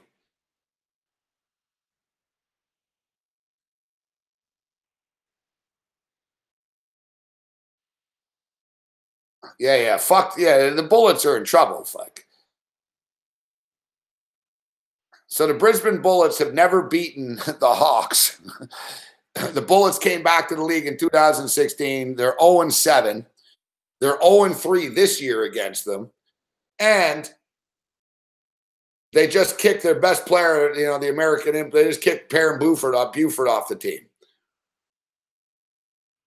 I read that earlier. I knew about the game situation, but I was confused. I'm like, when's the playoffs start? I'm always thinking it's like next week and then 2 days and like when? All right. So, yeah, man, we're taking the Hawks. Fuck. Screw the Hawaii degenerate play of the night. We're going here on the Hawks. Hawks minus 130. I'd rather just lay the minus 130 money line because the -2 is minus 115. So why would I lay -2 and 15 cents? I might as well just make it a fucking pick 'em at 30 cents. Now, maybe it's going to be one of these instances where the might be one of these instances where the fucking Hawks, the Bullets come out and, you know, they're all in team. That's what they keep talking about, I saw. Buford wasn't a team player. They're even trolling him on Twitter. They're like, other players are calling him a quitter and shit.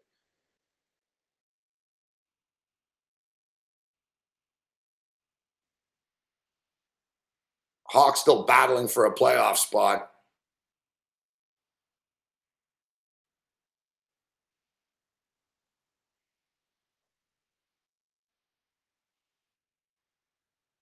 Hawks have lost the last 2 games to the Breakers. They'll find life much easier against an 8-16 Bullets team. The Hawks it is, boys. All right, let's put fuck, I feel like going heavy on this, but 200. 200 on the Illawarra Hawks. Illawarra Hawks. The Hawks. The Hawks, man.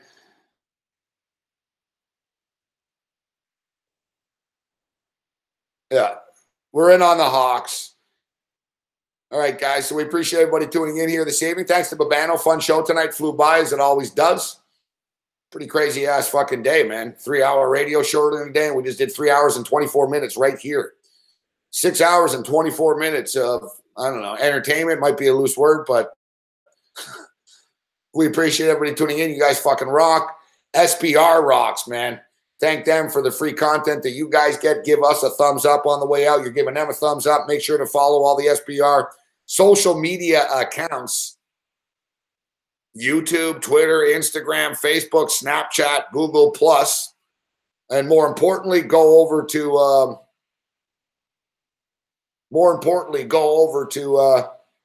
sportsbookreview.com, pick out a book, get one of those sign-up bonuses, and make some money. Hey, we made money tonight. It just sucks. I was really going to be in a good mood. I was like, just a minute ago, before that UNLV game, I was like, damn, I'm going to fucking hit this big, man. It's going to be a nice night with that extra 600 popping in. No. It's like every fucking night, man. Like, seriously. Don't forget about the SDSU game last night. It's 3 games in a row in the late night hours, guys. We've lost by a single point. 3 nights in a row.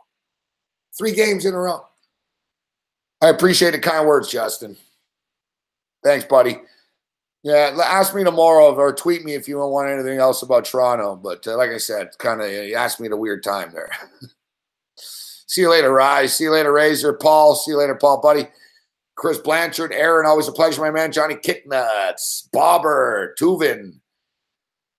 Hey, what up, Blaker? Grab a Max. Bosco. Lucas. What up, Lucas, my man? Steele. What up, Steele?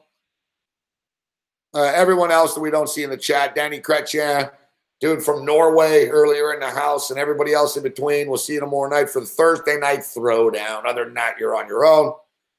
Take the Hawks tonight in Australia. See ya, Pick Machine. Later.